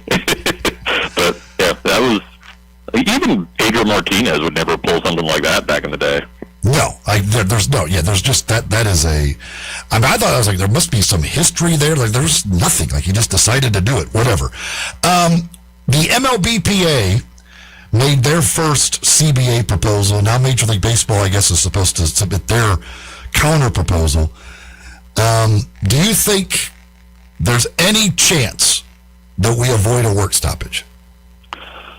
Well, I will say I didn't even look at the initial proposal because I assume it was not even going to have any hope whatsoever of passing. Yeah. None of it matters. I'm sure there will be a stoppage over the off season. Whether we'll lose games, I don't know. Whether we'll lose an entire season, I don't know. I feel like it's this past winter we were talking about it a lot. Now the games are here, we're kind of forgetting about it a little bit, and it'll be, I think the deadline is like December 2nd or something like that. That's when all hell will break loose, and there will be some sort of lockout. I'm optimistic that we won't lose games, but we'll see, how this season honestly affects everything. With you got the Rays leading the AL East, the Guardians in the Central, the Brewers as always in the NL Central. Like, kind of proves the owner's point that you can win without spending millions and millions and millions of dollars. We'll see how that impacts negotiations. Well, and also, like, do the Dodgers end up winning it all again? If they do, you can talk about all the other stuff, but if in the end the Dodgers win 3 straight, that's where the owners are going to say, listen, we got to do something here, or otherwise they may just keep winning them forever. We can't stop them. Or then the players will be like, well, look at the Mets. They're spending as much as the Dodgers, and they're terrible. I do know that in the proposal from the players, I believe the minimum salary doubled, if I'm not mistaken. Went from like 700 something to like 15 or 1.5 million. That's interesting. And there was a competitive balance tax on the teams not spending at least $150 million. I think there was it did not include a salary cap. I can tell you that it did not include a salary cap, which the one from from Major League Baseball will include a salary cap. Yeah, I think the MLBPA probably has a floor, and the owners will have a cap, and we'll see whether they're able to thread that needle over the course of the next 8 months, 10 months. But yeah, I guess I like idea of increasing the salary, especially with how many teams are doing those pre-arbitration extensions now. Like, seems like everybody gets called up and they immediately have an 8-year, $100 million deal. So why not let some of those league minimum guys make a little bit more in the process too? So my Cubs ended their 10-game losing streak finally. We're back. Maybe we'll put together a 10-game winning streak now. I don't know. It is so strange. The NL Central is so bizarre because they were one game off the best record in baseball like 2.5 weeks ago. Then they had the terrible stretch. They were in last place. Yesterday they win and they jumped up to third place. They jumped 2 teams with 1 win. It's crazy in the Central. They're back in tied for second now. Yeah, they're tied for second. Yes. By winning percentage, they're .001 behind or whatever. But yeah, the Central is nuts. I'm surprised nobody has really fallen off yet. I really thought the Reds were going to kind of fall by the wayside eventually. I mean, they still have a terribly negative run differential. They're just kind of defying it thus far and waiting on Hunter Green to get back and get back that full rotation that it's supposed to be. But yeah, that's one heck of a division that somehow the Brewers are starting to run away with again, as they tend to do. Meanwhile, in the AL West, you've got the Mariners 1 game under 500 in first place. Sure. Makes perfect sense. Love to see it as a Nationals fan that has no hope of making the playoffs, even though they are above 500 for like the first time in 4 years. And it's just, do you still like the Mariners in that division to win it? I think so. I think the Astros might be dead, although they're still only 3 games back at 7 games below 500. It's insane, but they're just so beat up that it defies logic that they'd be able to come back at this point. The Angels are definitely dead. I don't know if the A's have staying power. So yeah, it should be the Mariners if they ever figure things out. I just don't know why they can't win. I mean, obviously, Raleigh's been out. That's a huge loss for them, and Luis Castillo is not anywhere near what he used to be, but even with that, they should be better than they have been. Which of the teams who were, I guess, thought to be good or thought they were going to be good, do you think we're getting closer to the point where like they have to just admit they're not, and we could see them like pull the plug and be like sellers at the trade deadline? Yeah, I think in the American League, it's tough to say that that's the case for anybody because everybody's still right there. Trying to pull up the wild card standings. So the Red Sox, right, 8 games below 500, 3 games back in the wild card. So they're not going to throw in the towel if that's where they're at, 2 months from now. Even the Tigers at 22 and 34, like, they got to be thinking, all right, Scooble's coming back. I know there's been a lot of talk of Scooble on the trade block, which is, fun for us in the content world, but it's probably not going to happen. They're probably just going to try and let it ride with him. I think it's in the National League with either the Giants or the Mets, who were supposed to be better than this, and they're just kind of dead. But even at that, like, the Giants have so many bloated contracts and Devers and Chapman and Damas. Like, I don't know who they'll be able to move outside of, like, Luis Ariz. The Mets are in a weird spot, too, where their best rental guy that they could give up is Freddie Peralta, and they just gave up 2 top prospects to get him. So they're going to turn around and throw him away? I don't know. Do you think that the Vitello experience in San Francisco could be a one and done? Yeah, I think so. Because they have so much talent on that team, and they're just not. I mean, that should not be the lowest scoring team in. It might actually be in baseball. I think definitely in the National League they're the lowest scoring team, but they're the lowest scoring in baseball. Such a mess. And Devers and Adames are starting to come around, and even at that, they're still not really scoring. So I don't know. I don't know. I'm trying to remember. I looked it up for something not that long ago where I had a bold prediction that Vitello would be done. His tenure would last a maximum of 162 games. Really? And I was looking at like how many new hires actually do get fired, and it was something like there have been 6 in the last, I want to say, 35 years or something. And most of them were like established guys who then either their team completely underwhelmed or they got hired elsewhere after 1 year. Like the idea of a guy coming out of nowhere like this and then getting fired would be kind of bizarre, but also I think they're starting to have some buyer's remorse here with that decision for sure. The Giants and the Red Sox are the 2 lowest scoring teams in baseball. The The Devers combo right there for you. The Raffy Devers combination. It is crazy. Those two teams, that's the two lowest scoring teams in baseball. He is Kerry Miller from Bleacher Report, covering baseball, covering college basketball as well. What do you got coming up? Anything you're working on right now? So we're starting to really get into the trade deadline stuff now that it's still more than 2 months away, but why not? We'll churn out some of that. So I think I'm working on best player available at every position, and we'll see how many of them actually are available when the time comes. Check him out at Bleacher Report, and check him out with us each and every Thursday. Kerry, thank you so much, man. We'll talk to you next week. You got it. Take care, Eli. Kerry Miller from Bleacher Report. Back to wrap up hour number 2 right after this. Sports 56 and 98.5 FM. Sports 56 and 98.5 FM. Available locally on your radio dial as well as around the world online at sports56whbq.com. Take us with you everywhere by downloading the Sports 56 app. And at home, just say, Alexa, play Sports 56. Wherever you are, it's easy to stay tuned to Sports 56 and 98.5 FM.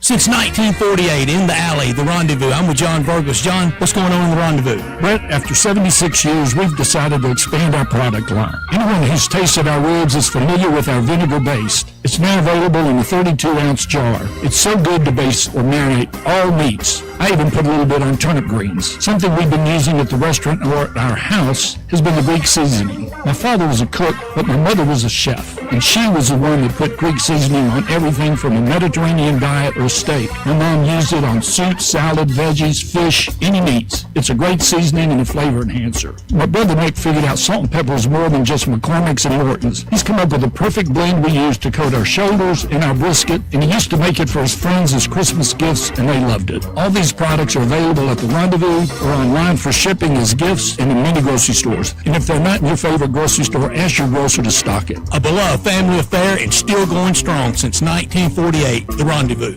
Guns, guns, and more guns. Over 700 firearms in stock. Home defense guns, old guns, new guns, used guns, big guns, little guns. Every gun you can think of, Classic Arms has them. All brands like Glock, Sig, Colt, Ruger, Smith & Wesson, Browning, Beretta, Benelli, Remington, Winchester, and more. Guaranteed lowest prices in town. Only gun importer in the Mid-South. Free gun inspections and appraisals and free bore sighting for the upcoming deer season. Shop online at ClassicArmsOfMemphis.com or visit Classic Arms at 1740 Germantown Parkway behind Quicky's Barbecue in Cordova.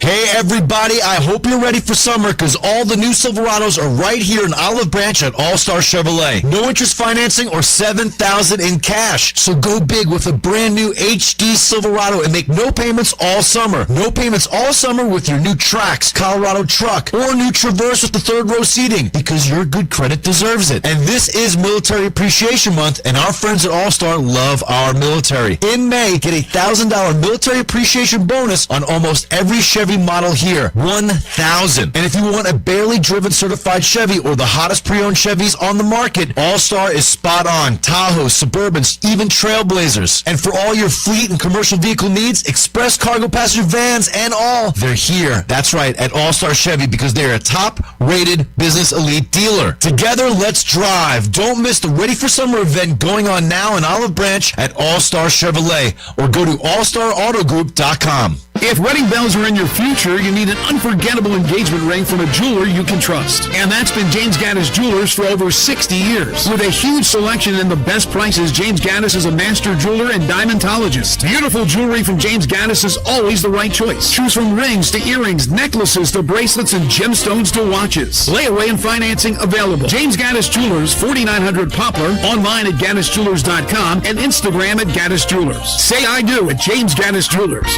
The Gossett Mitsubishi Epic Sale Down is on. Get America's best back vehicles with a 10-year, 100,000-mile powertrain limited warranty and epic deals. So get to Gossett Mitsubishi on the Pike for 2026 Mitsubishi Eclipse Cross, $30,660 or $419 a month. And every remaining 2025 Eclipse Cross, $5,000 off MSRP. 2026 Mitsubishi Outlander, $30,310 or $399 a month. Plus, all remaining 2025 Outlanders, $6,000 off MSRP. And 2026 Mitsubishi Mitsubishi Outlander Sport, $26,055 or $399 per month. Plus, Tennessee residents get an additional $1,000 off all 26 Outlander Sports. So hurry to Gossett Mitsubishi, 1956 Covington Pike, online at memphismitsubishi.com. If you want it, we got it at Gossett Motor Cars. Cost TZ 003143, MSRP 31060, Outlander TZ 020866, MSRP 32810, Sport TU 14208, MSRP 28555, includes all rebates and incentives, PF 895, excludes tax title and license. See dealer for complete details. Offer valid through end of the month with approved credit dealer stock only.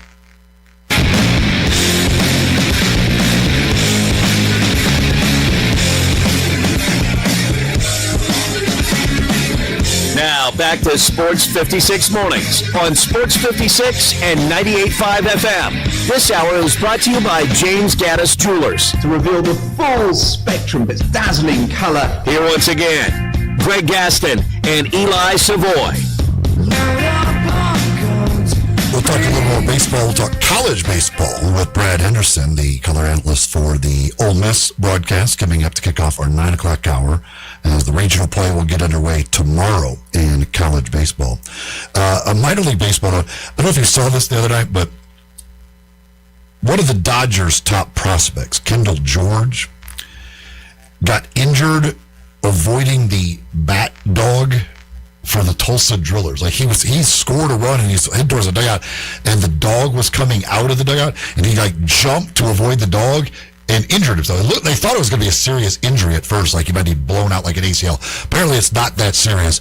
However, the Tulsa Drillers have suspended the dog bat program. I figured dog program. I figured they were going to get rid of the dog. Yeah, they realized maybe having the dog running around not as good an idea as it once was. It was cool to start, but then we put the players' health at risk into something different. The Memphis Redbirds, Josh Baez, back-to-back games with multiple home runs. He's hit 4 home runs in the last 2 games. He's up to 15 for the year. They're playing in Omaha. They won again last night, but back-to-back games with 2 home runs. And at the French Open, we have an unbelievable shocker. Yannick Sinner is out in the second round. It seems like every time I come across that man playing, he's playing and he's winning. I mean, without Alcaraz, it was like... Same for Carlos Alcaraz as well. It's like one of you two dudes are always in the final, if not both. Yeah, like, I mean, it was a four... I think it was people just assumed it was a foregone conclusion that Sinner would win because you didn't have Alcaraz out the injury.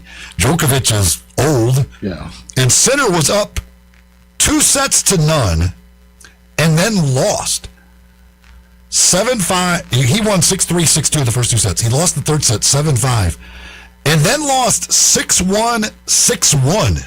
That dominated in the next 2 sets to an unranked dude. I don't even know what this guy's. It's Cerundolo.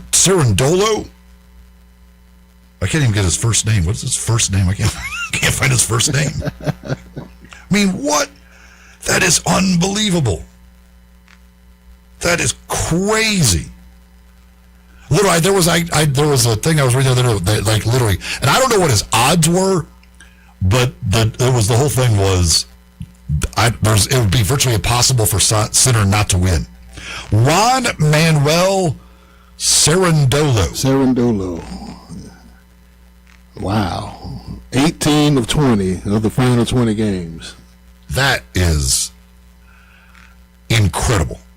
So that opens it up wide open at this point. Then I don't think that is crazy. Maybe Djokovic can get another one. Get number 25. I know who the 2 seed is. Some of those American guys, maybe. I mean that completely opens up this field. Djokovic is the 3rd seed. Zverev is the 2 seed. So you got them 2 on the same side of the bracket. That top part of the bracket with Sinner. That completely changes things as far as that is concerned. Man, that is not anything I was expecting to see this morning. That is for sure. Last night, NHL playoffs, the Hurricanes 4-0 over the Canadiens. They now lead 3-1. So it looks like another year of American domination in the NHL. You've already got Vegas through to the finals. Looks like Carolina's going to be on their way. And yet another year without a Canadian team winning the Stanley Cup. Again, the Hurricanes now up 3-1. They can close it out at home in Game 5. Coming up in hour number 3, as I mentioned, we'll talk some college baseball to start the hour. Brad Henderson from the Ole Miss Radio Network will join me. Then Rob Fisher will join me. We'll talk some NBA playoffs and other things with Fish coming up at about 9:25 or 9:30. Hour number 3 of the program straight ahead. Sports 56 mornings here on Sports 56 and 98.5 FM. Did you miss your favorite Sports 56 show? No! Check out the podcast, broken down hourly at sports56whbq.com or wherever you get your podcasts. Be sure to like and subscribe. Never miss any Sports 56 show again with our podcasts available daily from Sports 56 and 98.5 FM. It's time to get your backyard ready for the ultimate pool party with a little help from Family Leisure. If you've been sitting on the fence about taking the plunge with a pool, now's the time to take the dive. You want an above-ground pool? Done. Starting at $39.99, and that's with installation. You want an in-ground pool? Take your pick. They start at under $50,000. Accessorize that pool with a patio furniture set starting at just $9.99. Outdoor sectionals, they start at $12.99. In fact, all in-stock patio furniture sets are priced to move. And with select patio furniture sets, you'll get a free umbrella and base. Okay, you aren't looking to get into a pool just yet? Family Leisure has hot tubs that start at just $34.99. Get in shape or stay in shape with a swim spa starting at $16,999. Get your backyard, front yard, side yard, whatever, ready for fun. Family Leisure, Whitten Road at I-40. The family and fun come together. I'm Gary York. I'm the service director at Lexus in Memphis. Our service department wants to be more than just a place where you get your oil changed. We do glass repair, windshield replacement, recalibration of your camera and sonar systems, even wheel repair, tire replacement, all the things you would expect from a luxury automotive dealer. Please check out our website. You can schedule your appointment, check out our specials, hours of operation, or if you'd like to do it in person, please reach out to one of our associates at 901-271-5199. It's Thursday at Old Dominick Distillery, which means it's time to clock out and head downtown. At Old Dominick Distillery, happy hour just hits different. From 4 to 7 p.m., enjoy $7 cocktails made with their signature spirits and sip $4 local beers. Don't miss the perfect chance for a well-earned wine down. Old Dominick Happy Hour every Thursday, 4 to 7 p.m. Old Dominick Distillery. Come for the spirits, stay for the experience. Cheers to Memphis. Learn more at OldDominick.com. Hey, Mid-South, I got him on the line, Rockin' Ronnie, ready to help you get your Hyundai on. At Gossett Hyundai South, Mount Moriah. Rockin' Ronnie, how you gonna do it? How about this, Randy? A 2026 Hyundai Elantra SE, $203.21 a month. You gotta love that Elantra deal. What else you got? I've got a 2026 Hyundai Palisade SEL, $215.62 a month. That's awesome. Hey, I hear you got a great deal on Tucson. You better believe it, Randy. A 2026 Hyundai Tucson SE, 33 miles per gallon highway, $216.40 a month. That's what I'm talking about, Rockin' Ronnie. Plus, you get owner assurance with America's best 10-year, 100,000-mile powertrain limited warranty. Come see me, Rockin' Ronnie, today at Gossett Hyundai South, 2660 Mount Moriah, or shop online at HyundaiMountMoriah.com. That's Gossett Hyundai South. Rockin' Ronnie will be waiting for you. Electric TU 188.79, MSRP 24,565, Palisade TU 096,984, MSRP 45,075, Tucson PH 69,7020, MSRP 31,805, includes all rebates and incentives, PF 895, excludes tax title license, approved credit, CD district, details, on Palisade Inc. 1, Peters. Your home is your best investment, so why not make it the best it can be with help from Gates Lumber? Start with your front door, serving two purposes, curb appeal and security. Gates has solid construction doors built for security, durability, and beauty. See and compare wood, steel, and fiberglass options side by side at Gates Showroom. It's easier to choose when you can see and touch real doors with real assistance from knowledgeable staff helping you choose the right door for your home and budget. So don't just replace your door, upgrade your protection, and Gates Lumber is the right choice. Family owned and operated, serving you for over 100 years with free estimates, free delivery, competitive prices, and quality products. Call 901-942-3201, go to gateslumber.com, or come by their showroom, 1253 South Bellevue Boulevard. Gates Lumber, celebrating over 100 years with a passion for craftsmanship since 1920. Listen each and every Sunday morning at 10 a.m. and join Ottawa Presbyterian Church for worship. Ottawa is a PCUSA church located in Midtown Memphis. Sports 56 traffic. Good morning. Still running slow over here in the road work they're doing this morning, right in the heart of rush hour traffic. Not sure why, but 40 East has been slow here up by Chelsea. Could be this way for a while this morning here in this road work in the Midtown area. It's still building right now in the 55 bridge coming over from Clinton County, West Memphis. Hey, if you're having transmission problems, bring the vehicle right now. Let them check it out at Amco Transmissions. 2 locations right here in Memphis. Tell them I sent you. I'm Commander Chuck with your on-time traffic.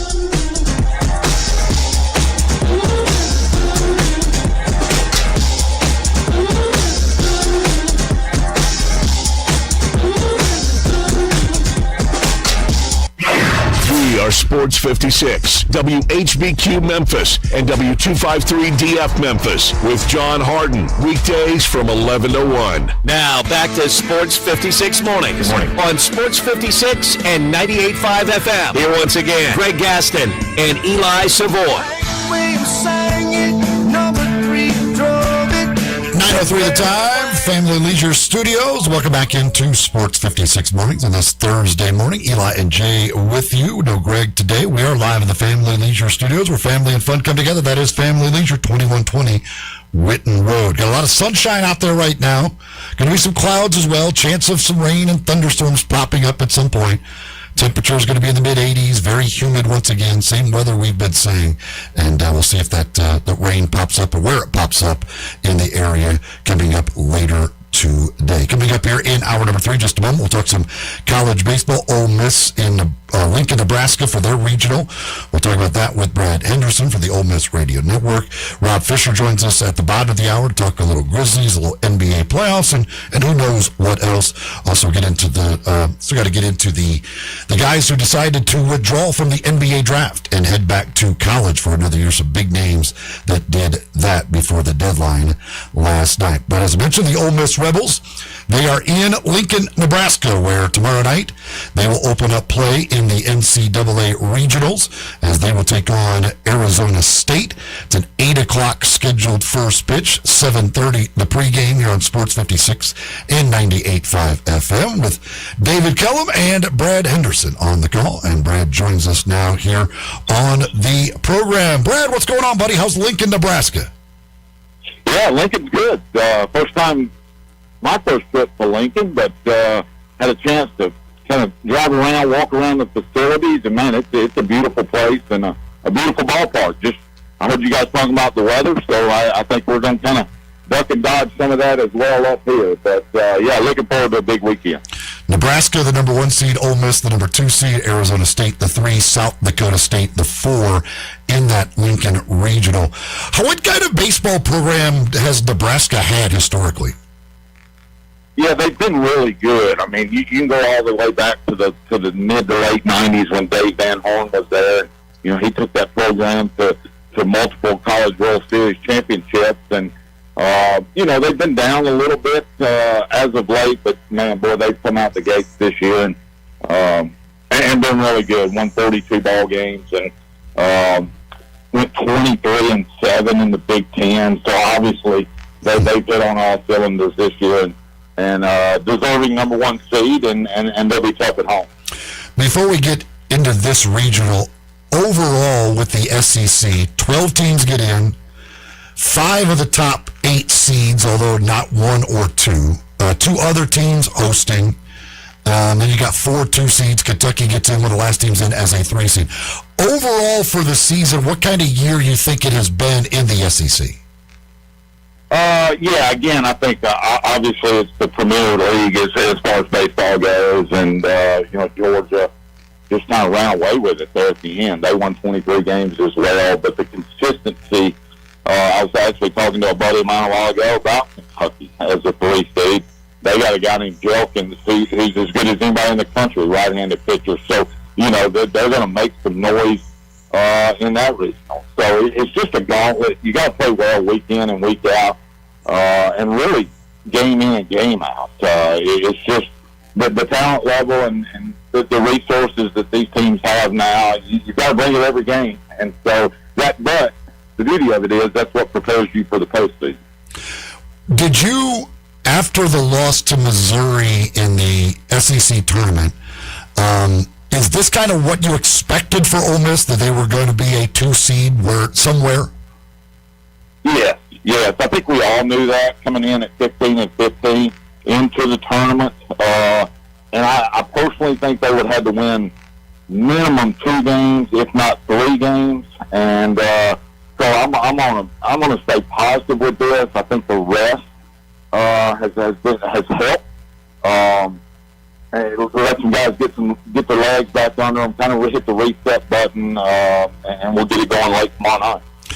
So as you look at this matchup with Arizona State tomorrow night, Arizona State perennial is a very good baseball program. It has been a very good baseball program. What do you look for out of this team? How do you kind of look at the matchup with Arizona State? Well, they've got a left-hander that's really, really good. Of course, if you get to this point in the season, everybody's going to have at least one dude, right? And we're going to get theirs tomorrow. He's a left-hander that's mid to upper 90s. He's been over 100 a couple times, but that doesn't necessarily tell the tale. But he does have 124 punch-outs, and like Eli, Ole Miss has been susceptible offensively to punch-outs. But it's all going to boil down to we got a really good left-hander going in Hunter Elliott as well. He's pitched on the biggest stage, so I look for it to be a real pitching matchup, and then timely hitting. They can really swing it. They got a guy hitting over 400. The Hairston kid with 28 homers. But it's going to be a good matchup. They've hit 108 home runs as a team. We've hit 100. So I think it's going to come down to timely hitting, which it typically does when you get to the postseason. You mentioned Elliott going, so that I would assume Townsend will go the second game? I don't think they've made that decision yet, and I think they're going to base that on how the tournament plays out. Okay. And so I am going to we're going to practice today, and then I am going to go to the post. They're going to have a meeting, and we'll see what Coach B says. But he has not announced a Game 2 or Game 3 starter yet, and I think they're just going to wait, obviously, to see what happens in Game 1 between South Dakota State and Nebraska, and then obviously the results of our game. With Hunter Elliott, the year this year, a 5.07 earned run average, which is certainly high for him. What kind of year has it been for him? Yeah, he came out really, really good, and then he hit a stretch like a lot of guys do, where the control wasn't there. And typically, in the past, he's been able to work out of situations like that. But, some teams made him pay, and the ERA went up. But he's still such a bulldog, and he's pitched really well as of late. And again, I've said this since Hunter stepped on campus. I think he pitches best on the biggest stages. So I'll be really surprised if we don't get a really good outing out of him tomorrow. But, man, he's just been a staple, and he's represented the university so well. Brad Henderson joining us on the Sissy's Log Cabin guest line. He'll be on the call with David Killen tomorrow night from Lincoln, Nebraska. 7:30 pregame as the Rebels will take on Arizona State in the first game of that Nebraska regional. Judd Udemark, 20 home runs, leading the team in average. What a career he has put together. I mean, it's just a remarkable career that he has ended up. His numbers, where does he kind of go down amongst some of the great hitters that have been a part of that Ole Miss program? Yeah, you got to talk about it, right? It's a kid that came in and had some injuries early in his career. If you follow Ole Miss baseball, he had some struggles with some swing and miss, and the raw power was there. But he's sitting on 49 home runs. Career leader in that category, stands by himself. I feel obviously he's got a chance to be the only guy to be in a 50 club. And I tell you what, and people have said it, and I reiterate it, he's a better person off the field than he is a player, and that's pretty hard to comprehend. But he's got to go down as one of the greats to ever wear the red and blue. And the other thing too about him, he's got 11 stolen bases. He's second on the team in stolen bases. You think he's like this big power hitter. No, he steals bases too. Yeah, he's 6'4", 6'5", 230, 240. I mean, he literally looks like a defensive end or an outside linebacker but I'm not so sure you can put him anywhere on the field, and he may be the best defensive player in that position. That's how athletic he is, and he's got a bright future ahead of him after Ole Miss, and I couldn't be more proud of him. He's one of those guys that they had a lot of returning guys. They were able to get some guys that maybe would have left maybe in the past, but were able to retain those. Obviously, you always got to work the transfer portal. What do you think kind of on the offensive side of the blend and how it's worked this year? Yeah, obviously we've had a couple transfer pieces that have really, chipped in with Dom Decker. Topher Jones has been pretty good off the bench for us. But you're right. I think to make a postseason run, you got to have a veteran ball club. And when Judd, Furness, Foley, who's now starting to really heat up at the plate, when all those guys, we knew they were coming back, then you just had to sprinkle in some guys that could help contribute. And they've done a nice job of that. So it's good to get that senior leadership back. And then obviously you got to say Hunter as well, because it was on the table that he was not going to come back, and to get him back, anytime you get a Friday night guy back in our league, is such a huge plus. So what do you kind of think of the chances when you look at this regional of being able to get out of there? Yeah, it's interesting. I believe I read where the Lincoln Regional is the only regional that has 3 ranked teams in it. And so obviously it's going to be a challenge. And if you ask me, and I'm just being honest, Eli, I don't think there's a lot of difference between Nebraska, Arizona State, and Ole Miss. I think there's a lot of similarities there. I don't think one team just jumps out at you as a clear-cut favorite. And I've looked at some odds, there's some Vegas odds, and it kind of says the same thing. So it's just going to boil down to who's playing the best baseball at the right time. So you hope if you go back, as an Ole Miss fan, you go back and look at the 22 season when we won it all, they just got hot at the right time and played their best baseball. And they'll have to do that here to get out of this league. Yeah, I saw one when the field came out, and I was looking through all the different regionals. Somebody did call the Lincoln Regional the region of death. So, we look at the top 3. I'm sure Nebraska's not happy with that. Like, they're like, really, this is our draw that we get for hosting the regional? Yeah, no, I agree. The beauty for them is it is home for them, and they draw really well. So I'm really looking forward to going to their park and seeing it. It's sold, the regional sold out.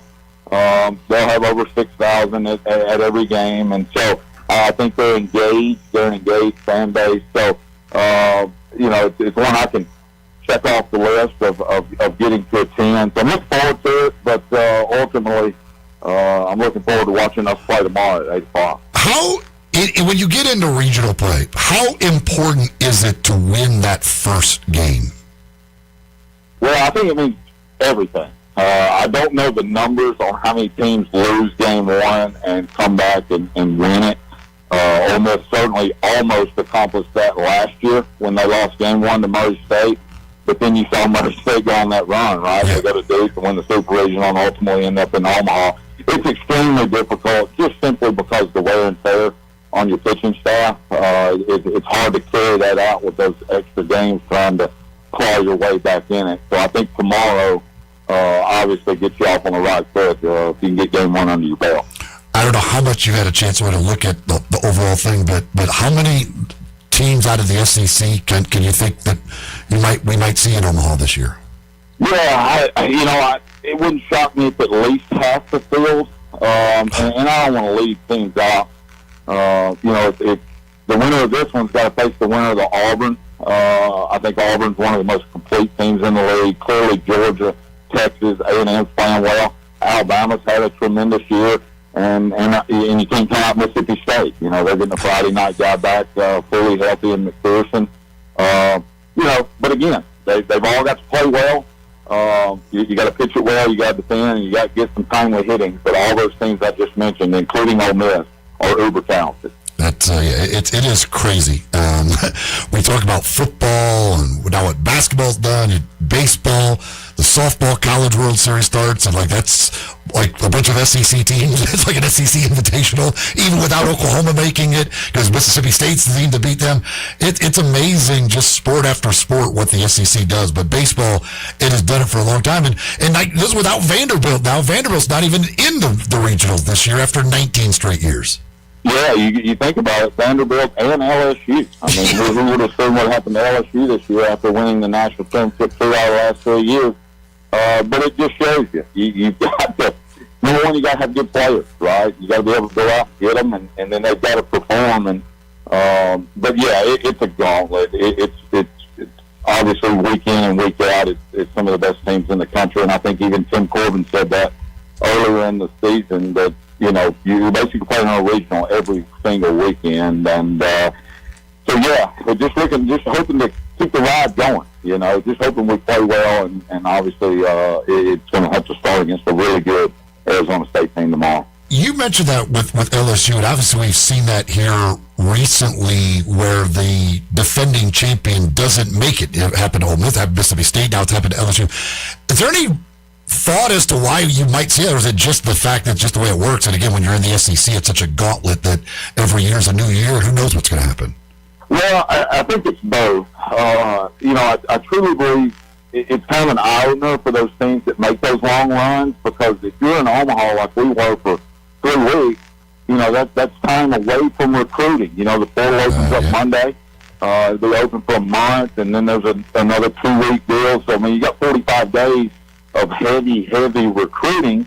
And if you're in Omaha, you're kind of limited on that. You're trying to pull double duty, not only recruiting, but trying to win a national championship.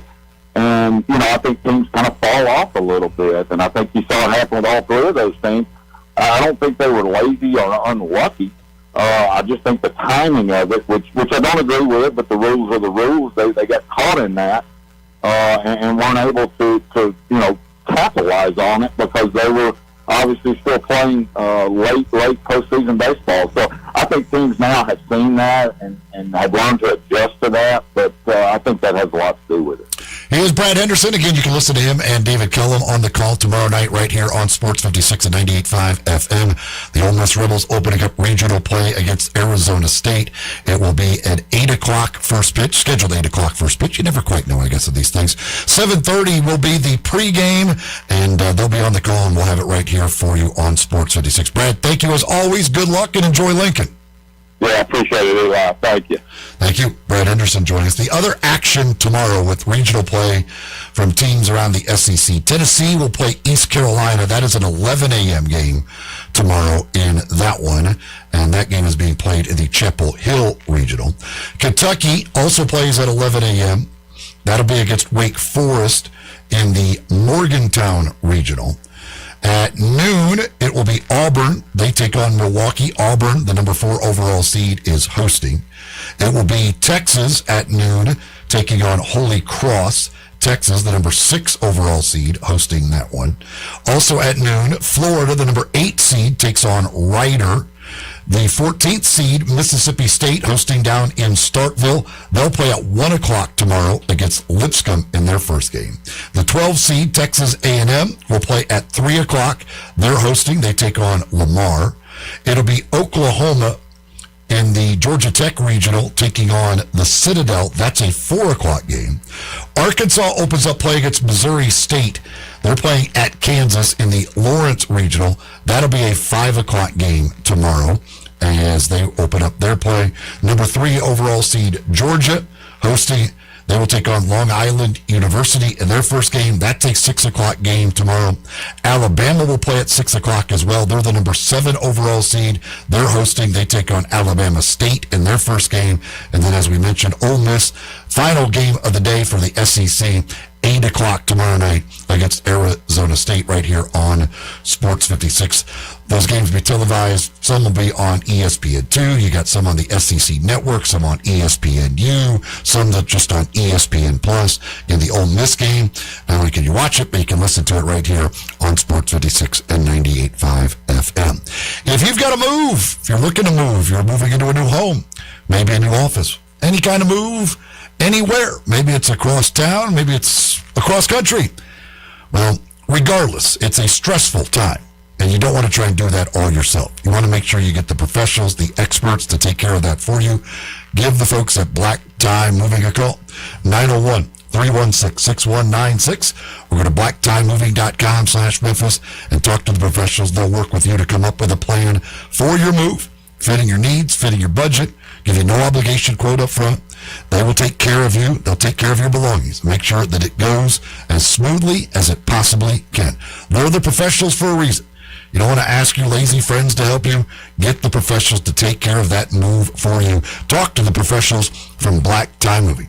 A+ rating with the Better Business Bureau. 5-star ratings all over online. When people use Black Tie Moving, it's a great experience. They rave about it. It always goes well with Black Tie Moving. Give them a call or go to the website blacktiemoving.com/Memphis. Rob Fisher talking some Grizzlies, some NBA playoffs and more when we come back here on Sports 56 Mornings, Sports 56, 98.5 FM.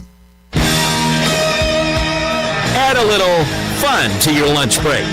Join Johnny Radio for Sports 56 Happy Hour from 11 to 1 every weekday on Sports 56 and 98.5 FM. Hey everybody, are you ready for summer? All the new Silverados are in Olive Branch at All-Star Chevrolet. No interest financing or $7,000 in cash. Go big with your new HD Silverado and make no payments all summer. No payments all summer with your new Trax, Colorado truck, or a new Traverse with the third row seat. Why? Well, your good credit deserves it, right? This is Military Appreciation Month. Our friends at All-Star love our military. In May, get a $1,000 military appreciation bonus on almost every Chevy model here. That's $1,000. And if you want a barely driven certified Chevy or the hottest pre-owned Chevys, All-Star is spot on. Tahoes, Suburbans, Trailblazers. For all your fleet and commercial express cargo passenger vans, All-Star Chevy is the top-rated business elite dealer. Together, let's drive. Don't miss the Ready for Summer event. It's going on now in Olive Branch at All-Star Chevrolet and online at allstarautogroup.com.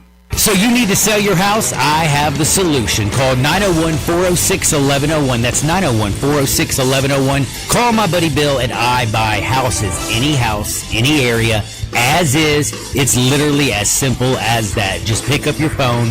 Call 901-406-1101. That's 901-406-1101. Call my buddy Bill at I Buy Houses. Guaranteed to close in 5 days. If you need to sell your house fast, call Bill at 901-406-1101. That's Bill at I Buy Houses. It's time to get your backyard ready for the ultimate pool party with a little help from Family Leisure. If you've been sitting on the fence about taking the plunge with a pool, now's the time to take the dive. You want an above-ground pool? Done. Starting at $39.99, and that's with installation. You want an in-ground pool? Take your pick. They start at under $50,000. Accessorize that pool with a patio furniture set starting at just $9.99.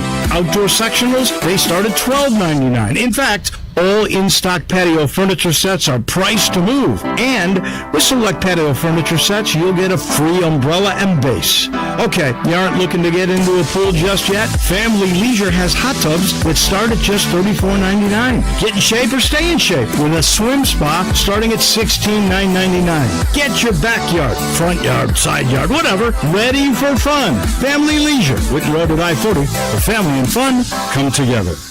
I've got the one and only Marty McNate on the phone, and look, I hear the drivers are wanted at Gossett Volkswagen Germantown. That's right, the Volkswagen driver days are here. Listen to this, Randy. I've got 2026 Jetta S, $249 a month. Jetta S, $249 a month. That's awesome. What else you got? How about 2026 Tiguan S, $269 a month. Tiguan only $269. How about Atlas? I've got 2026 Atlas SE, $329 a month. $329 a month for Atlas SE. That is amazing. So Mid-South, if you're looking for a deal on Volkswagen, get out there and see the man. Come see me, Marty McNate at Gossett Volkswagen Germantown, 7420 Winchester Road, or shop online at GossettDWG.com. And remember, your future is what you make it. Gossett Volkswagen Germantown. Atlas TC 564-681, MSRP 41911, Jetta TMO 312-217, MSRP 25791, Tiguan TMO 43763, MSRP 32881. Includes all rebates and incentives. Must be financed through Volkswagen Credit PF 895. Excludes tax holiday license approved credit. See dealer for complete details. Offer in 6126 dealers by phone. Coming up on Back Porch Sports, SEC spring meetings have wrapped up down in Destin, Florida. Coaches and administrators chopped up everything from the future of the college football playoff to the question of if the SEC should break away to do its own thing. We're going to go over all of it, even as we continue to gear up for the 2026 season. All that and more Saturday morning. Be sure to join us. Back Porch Sports, Saturday mornings at 10 on Sports 56 AM and 98.5 FM.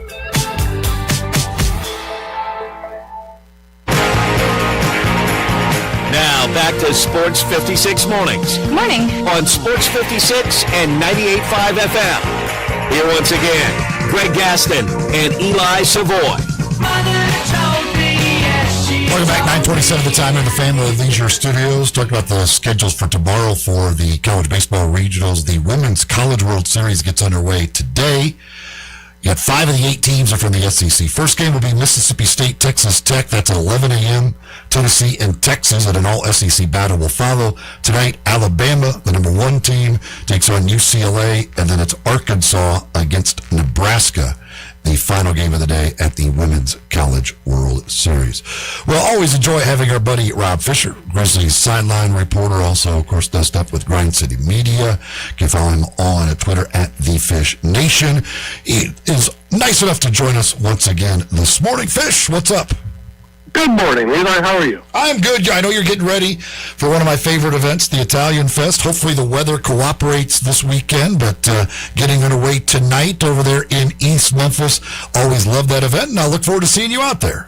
Yeah, look forward to it. Look forward to getting out there tonight and all weekend. And hopefully, as long as the rain holds off, we'll be all right. It's been a weird week of having nice temperatures, but that intermittent rain, and hopefully it'll stay away for the weekend. It'll be a nice weekend. Look forward to it. The Holy Cannolis. Make sure you check out the Holy Cannolis. The Holy Cannolis. I will be definitely checking out the Holy Cannolis, no doubt about that.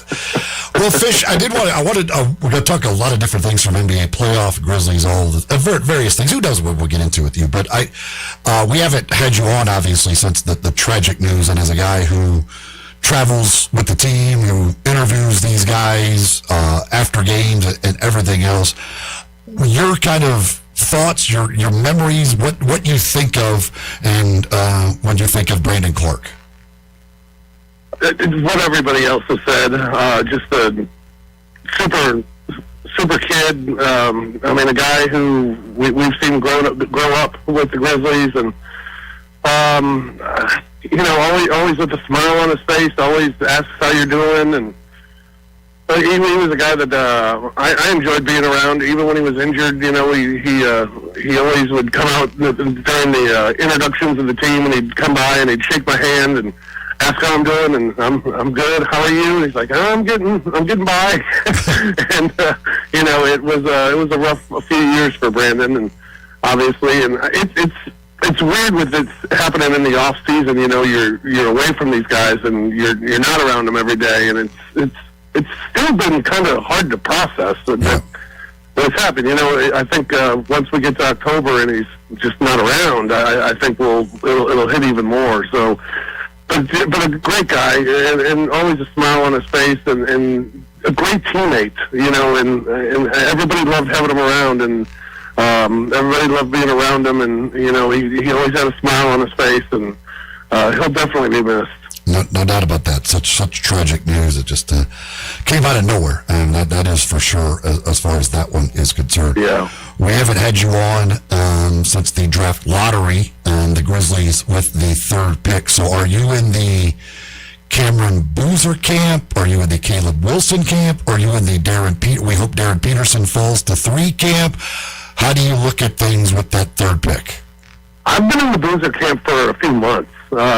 Just when the Grizzlies went into their full-on let's lose games mode, it felt like, well, maybe we can get lucky. And he was the guy that I always would think about would be Cameron Boozer. Just the thought of Zach Edey, Cameron Boozer, Cedric Coward, and the thought of winning possessions. Tomas Isolo is so big on winning the possession game and having more opportunities than your opponent. And just the thought of how many rebounds that group can get.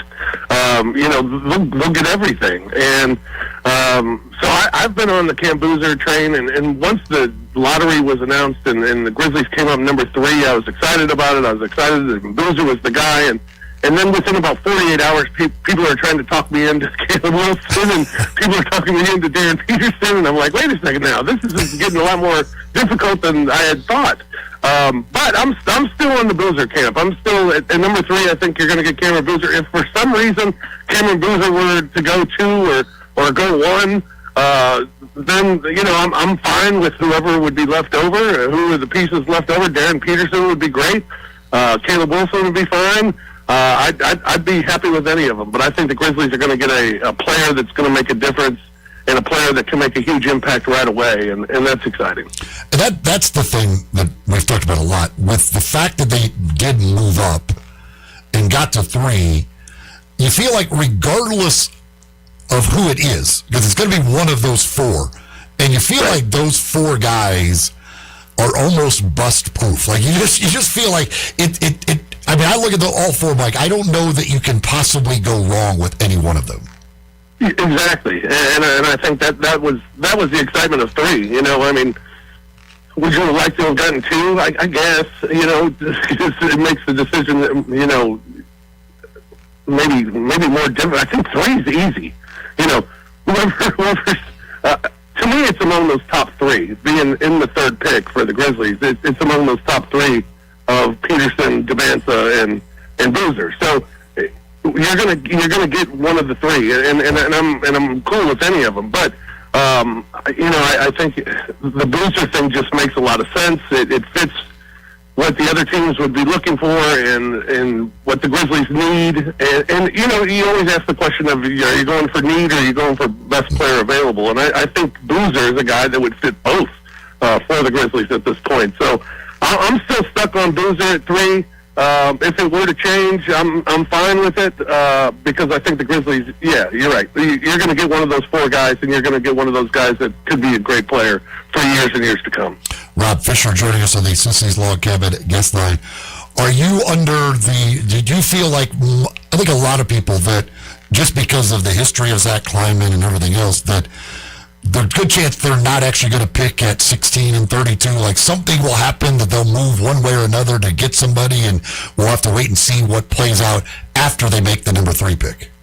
Well, Zach Kleiman said a couple of years ago when the Grizzlies had 3 picks and they drafted all 3 picks, and it was kind of a all in on some youth. And at the time, the Grizzlies were competitive, and the Grizzlies were fighting for the 2 seed in the Western Conference. And he even said the following year that he thought it was a mistake to go all in with young guys, because that's 3 roster spots that you take with young guys.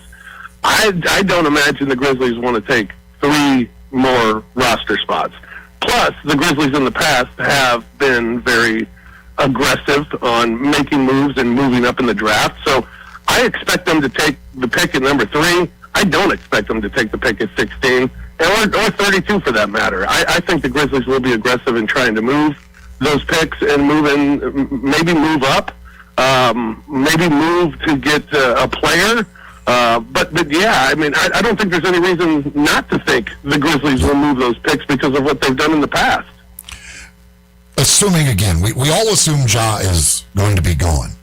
Do you believe the Grizzlies have to get a point guard, or do you believe, especially in year 1 really of a rebuild, they could get by with what they have at the point guard position? I guess you could get by because you have so many players out there. You could get by, I think, if Ty Jerome's still on the team. Mm-hmm. Because Ty, if it's Scottie Pippen, the combination of all the guys that play point guard that are on the Grizzlies team, they're like a Cam Spencer, for example. He's not a natural point guard. Yeah, he's not. And in fact, he's much better when he's off the ball. Yes. So I don't, that depth of point guard, I don't know if it's as deep as we think it is. It's basically Pippen, Walter Clayton, and Ty Jerome. And Ty Jerome. If Jerome is back. And so if you have those 3, yeah, I think you could get by in this first year. But definitely if you have the opportunity to get your point guard of the future, you do it. And I would expect if you're going to move 16 and 32, that would be the goal at this point, would be to get that point guard. So, yeah, I think you're looking at a point guard of the future. If it doesn't happen, I think you could get by. You know, a healthy Ty Jerome could be good. I mean, heck, when we saw him play last year, he was really good. You know, he didn't play a lot of games, but, you know, how could he do in a role of being a starting point guard for a full season? Well, we'll wait and see, but I think he could be fine. You know, you're a better team if Ty Jerome's your backup point guard. So, you know, if you can find that future guy with using those picks to do it, I think the Grizzlies would do it. But, yeah, I think point guard is the position you want to improve on, or at least find someone who could be that point guard for years and years to come. Now, if you can do it in a trade, I guess you could do that. But you know, I think you're okay, but you would like to solidify that spot. But the biggest thing you need to do is you need bigs. I mean, with that first pick, obviously, you think you're going to go big. I think it'll be Boozer, but you're still not settled on big guys. You still need insurance for Zach Edey, a backup for him. You're going to need a 4 or a 5. You know, with the loss of Brandon Clark. I mean, that's a big hole to fill. So I don't think you're done by just getting Boozer on your front line at all. Yeah, and again, and if things were to change and all of a sudden Boozer did go earlier and you take Darren Peterson, well, then that changes that whole thing as well. Then you're going a different route there. But, yeah, if it is Boozer, I would love them to be able to somehow figure out a way to get up maybe around the top 10 and get one of those point guards sliding down to you. Personally, I would love it if it was Mikael Brown that slid down there, but I don't know if that's going to actually happen. I doubt it will, but it would be great if you could do it that way. Rob Fisher joining us on the Sissy's Log Cabin guest line. The NBA playoffs, Game 6 tonight, Oklahoma City, San Antonio. Have you enjoyed this series as much as most? I have. I've enjoyed it because I think you see, you know, what a full team can look like and what depth can look like. I mean, Oklahoma City is so good, and I think I've kind of learned that. And what I also have learned from the series is San Antonio, the experience, I think, is something that is showing that Oklahoma City's been here before or San Antonio is not. I think that's showing. But San Antonio certainly looks like a team that's going to be around for another decade, especially with Victor Wembanyama. But I think San Antonio's been great, but Oklahoma City's just been a little bit better because they got that depth that is just so strong. And somebody, you know, their bench is scoring over 50 points a game. And it's somebody every night, somebody different every night. And Caruso's been unbelievable for them. And the one thing that's been tough to watch, and I know you even tweeted out about it the other night about this flopping. This is that's getting a little difficult. That's getting a little difficult for me to see. And I don't know. And you know, we have this whole problem with tanking and how we're going to fix that. Well, how are we going to fix flopping? And that's got to be the next thing that the NBA's got to address. But I don't know how you're going to do it because Oklahoma City, they've become masters of it. Yes. And how they do it. And, you know, that's been hard for me to watch, but this is the series that I wanted to see a month ago, 2 months ago, when the playoffs were starting to take shape. I wanted to see Oklahoma City against San Antonio, and to see it, I think it's turned out the way that I hoped it would. It's been a great series. I'm looking forward to Game 6 tonight. To see if San Antonio can stay alive, can take it to a Game 7, because I'd love to see a Game 7 in this series. I think these two teams are the best teams of the Western Conference, and I think the winner of this series will win the NBA championship. Well, that's the thing. All along, we kind of felt like this series was inevitable. Just like you're like, these two are the best two teams. I don't know how it doesn't happen. And you just kind of like, it felt like also like this is the championship series, unless they go 7 and whoever comes out of it is like, I don't know, just so beat up or whatever. The Knicks are great. They're red hot. I don't see how the Knicks can beat either one of these two teams. No, I don't either. I mean, I guess the thing you can look at is, when you get to this point of the season, I mean, you have to play great, and you're playing a really good team, and you have to play well, and you have to play as a complete team. And I think the Thunder have that ability to do that night in and night out, is play as a complete team. And they've been doing it. And I think the Knicks have been doing it. I mean, heck, to win 11 straight games in the postseason, you've got to be playing well, and you've got to be playing as a complete team, and they have. So I guess they can give somebody a run. I think they'd give San Antonio more of a run and a chance than against Oklahoma City, because I think Oklahoma City's just too deep for anybody at this point, and with the MVP on the team as well. They just have answers for everything, and they can take a 4-point lead and turn it to 13 in an instant, and can put you away. Those are things that make them so dynamic. But San Antonio, I think the thing that we've learned about San Antonio too is the depth just not there yet. They don't have the complete team yet. We're relying so much on Victor being great every night for them to win, and I think that might be a little too much for San Antonio in a finals against the Knicks. But if it's Oklahoma City, I would take Oklahoma City without even blinking. You mentioned that you wanted this series, and I think everybody wanted this series, although when you watch these two teams, especially with the Grizzlies being in the West, it gets a little scary because you feel like we wanted this series this year. We may get tired of this series because it could be the Western Conference Finals every year for the next 10 years. Yeah, no doubt about it. And the only thing you think of is, we thought the same thing about Golden State, and certainly Golden State had an amazing run, and they were terrific for a dynasty as they were. But I think that the only thing that can come to fruition is injuries. Playing so many games year after year after year that injuries come, and then contracts come where you have to get rid of guys, and not everybody can stay on the roster, and some of those things, and that can change things over the next decade. But yeah, looking at both teams right now, you think to yourself, how's anybody going to knock off these two teams, especially with Victor Wembanyama? I mean, there's just no answer for him. There's no answer for him, especially when they play it right.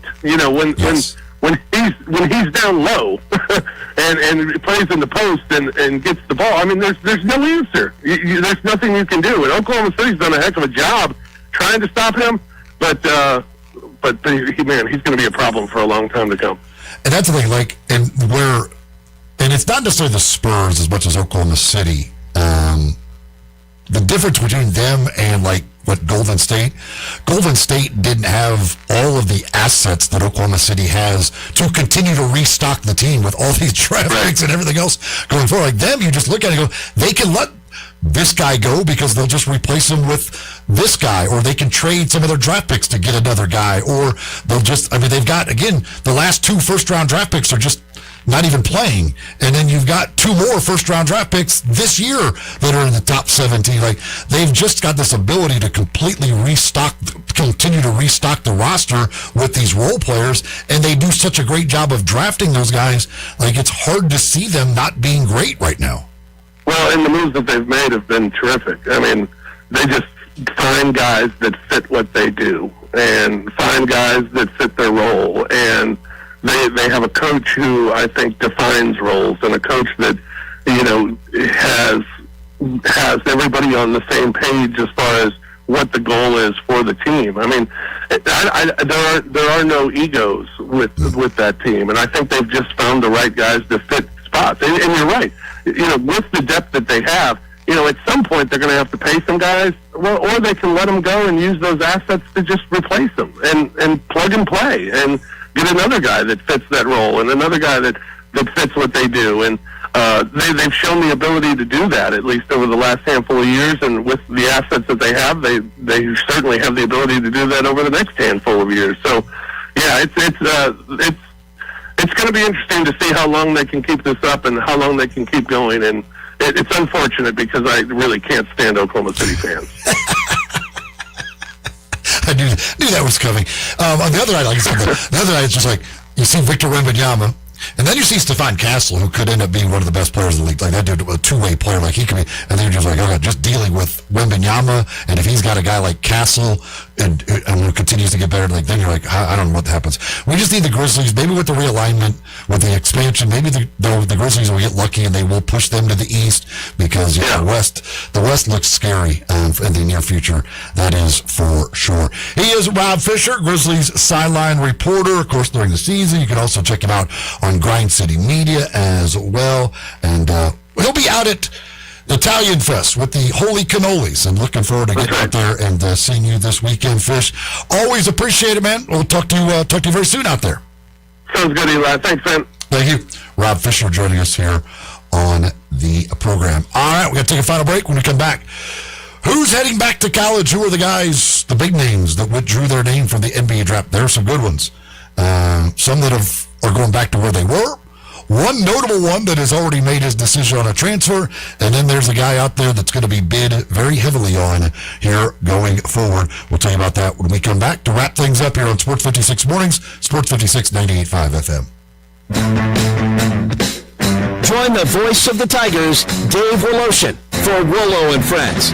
Weekday mornings from 10 to 11 here on Sports 56 and 98.5 FM. The second hour of Sports 56 Mornings is brought to you each and every day by James Gaddis Jewelers. 4900 Poplar between Mendenhall and St. Nick, and on the web at gaddisjewelers.com. They are your bridal, engagement, and anniversary jeweler headquarters. Looking for that special diamond ring, that special wedding ring, or personally designed wedding set? You need to head over to James Gaddis Jewelers. They are full-service jewelers with two-bench jewelers ready to serve you. All their diamonds are independently graded and certified.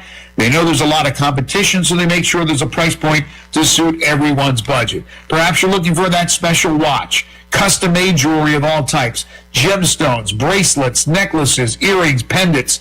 So many choices at James Gaddis Jewelers, plus the romantics will love the one-of-a-kind estate and vintage jewelry. Layaway and financing is available. You want to sell your gold, silver, and diamonds? James Gaddis will give you a great price on that. Plus, if you need something appraised, James is a certified appraiser. Just head over to James Gaddis Jewelers, 4900 Poplar Avenue, your family's jeweler. It's Thursday at Old Dominick Distillery, which means it's time to clock out and head downtown. At Old Dominick Distillery, happy hour just hits different. From 4 to 7 p.m., enjoy $7 cocktails made with their signature spirits and sip $4 local beers. Don't miss the perfect chance for a well-earned wind down. Old Dominick Happy Hour every Thursday, 4 to 7 p.m. Old Dominick Distillery. Come for the spirits, stay for the experience. Cheers to Memphis. Learn more at olddominick.com. The summer sticker sales event is on at Gossett Kia on the Pike. Take your pick, 2026 Kia Sorento LX or 2026 Kia Sportage Hybrid LX, $297 a month. 2026 Kia K4 LXS, only $219 a month. 2027 Kia Telluride S, we Gossett, $449 a month. All 24-month lease and $39.99 due at signing. Plus, Gossett Kia on the Pike's got 2026 EV9, $12,000 off MSRP or 0% for 60 months available at every Gossett Kia comes with Kia's 10-year, 100,000-mile powertrain limited warranty. Come see Bobby J and get your new Kia today at Gossett Kia. 1900 Covington Pike, online, KiaCovingtonPike.com. If you want it, we got it at Gossett Motor Cars. All 650 acquisition fee, 26 Kia Sorento LX, TG 453,494, MSRP 34280, hybrid D 727,170, MSRP 31,865, K4T 330941, MSRP 24,825, Telluride VG 005,288, MSRP 44,510, includes all rebates and incentives, must finance through KFA, excludes tax title license with approved credit, dealer stock only, see dealer for complete details, offer valid through 6/1/2026.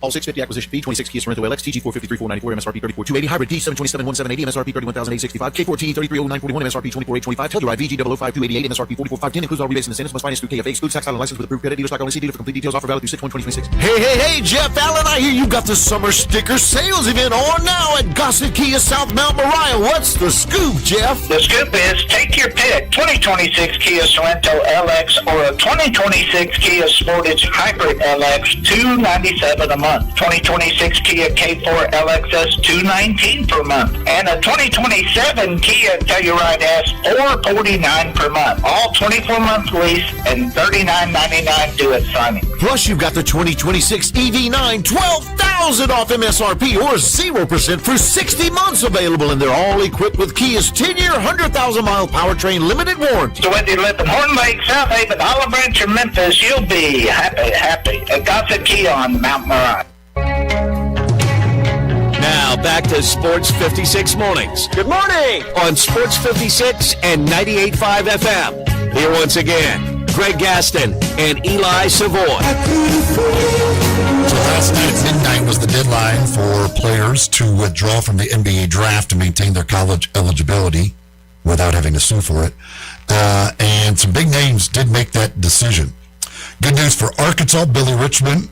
The third, he is going back to Arkansas. There was originally a report that he was going to go to stay in the draft, but he is going back to Arkansas. So that's good news for John Calipari and company. A very good roster. Gets a little bit better with the return of Billy Richmond, who I think could really have a breakout year. His athleticism is crazy. Yeah. If he can become a more consistent shooter, he could certainly solidify himself as a first rounder for next year too. I think and most people expected that decision from him, but he's going back to Arkansas. Huge news for Vanderbilt, Tyler Tanner, who was unbelievable this year for Vanderbilt. They get him back, which is good news for them. Of course, bad news for the Memphis Tigers, as they will be playing against Vanderbilt this year, and they'll have to see Tyler Tanner again. He is absolutely fantastic. Amari Allen heading back to Alabama. So the SEC getting some really good players back. You got Andre Stojakovic going back to Illinois. That is a really, really good Illinois team again this year. That roster, getting him back, they probably are a preseason top 5 team. Also out of the Big Ten, Jeremy Fears going back to Michigan State. Then you've got a couple of guys who are going back and transferring. One of them has already made his decision. Tunde Yesufu, who was at Baylor. Of course, Tiger fans got to see him last year against the Tigers in that win over Baylor. He had 22 in that game, averaged nearly 18 points, 6 rebounds per game at Baylor. He had made his decision to go back to college, and he is going to go play for Rick Pitino at St. John's. So a very good St. John's team gets a really good player in Yesufu joining them. And then the other big one out there is Milan Momcilovic, who was at Iowa State, shot nearly 50% from three-point range last year, and he has made the decision to go back to school. He is in the transfer portal. And if it talked about Kentucky and Louisville, Arizona also in that mix now. St. John's was supposed to be in the mix, but getting Yusufu, they're not going to be in that mix. There's no way. They're talking about Momcilovic, maybe $5-6 million. Yeah, especially that late in the game, he's pretty much he's the man at that point. Kentucky missed out on most everybody. Right. They should have a ton of money left. They should be able to outbid everybody, you would think. And just make that seamless transition from that point. Louisville's gotten some guys. It's funny because Louisville's the one where their AD and their president and the board of directors put out that white paper about how we can't afford this. This is what we're doing right now is not sustainable. This is not going to work. We're $30 million in the hole, and it's by the way, here's a big time recruit going back to school, and Louisville's bidding on it. There you go. What? I don't know. It's crazy. There you go. The world is ending. College sports is going to fold. We can't afford this. Oh, wait, there's a great shooter available? Yes, let's get him. I also saw that Wisconsin's John Blackwell, he's pulled himself out of the draft, and he's headed down to Duke. Yeah, he had committed to Duke. That was one of those things. I guess theoretically you had made the commitment first. Yeah, what happened last year with Cedric Coward. You theoretically could have, but I don't think anybody believed that there was even a possibility of him staying in the draft once he had made that commitment to Duke. Koa Pete at Arizona is staying in the draft, which was expected by most people as far as he was concerned. One of the other big names, there was a decision there, but he made the decision he will stay in the draft. But the one thing about with a lot of all of these guys, some of them were known they were going to be coming back. Right. But Yusufu, Amari Allen, even Richmond, maybe to a lesser degree, Tyler Taylor, these were borderline end of first, early second. The value of that 32nd pick for the Grizzlies not as great as it once was. Yeah. Because if all these guys are in the draft, it extends that depth, and you're like, wow, there's going to be some really good guys there. Exactly. Losing out on these, again, this is part of it. The second-round picks, while this is still a great draft, second round not quite going to be as good as it possibly could have been if these guys had all stayed in. But that's the way of the world. Again, for Momcilovic, dude might make $5 or $6 million in college. Why worry about being a late first-round pick and maybe falling into the second round if you can go get that type of money? But again, that's some good news for some college basketball teams and for college basketball overall to keep some of those great players in college basketball for another year. Thank you to Kerry Miller, to Brad Henderson, and to Rob Fisher joining us on the program. Coming up, of course, tomorrow, it will be Friday. That means John Varlas. We'll be talking some prep sports with him. We've got Joe DeLeon. We'll be talking college football with him with all the news that's going on this week. Also, we'll have 10 in a row and much more coming your way on the Friday edition of Sports 56 Mornings. Coming up next, it is Rolo and Friends here on Sports 56. For Jay, I'm Eli. Enjoy the rest of your day. We'll talk to you again tomorrow morning right here on Sports 56 Mornings on Sports 56 and 98.5 FM.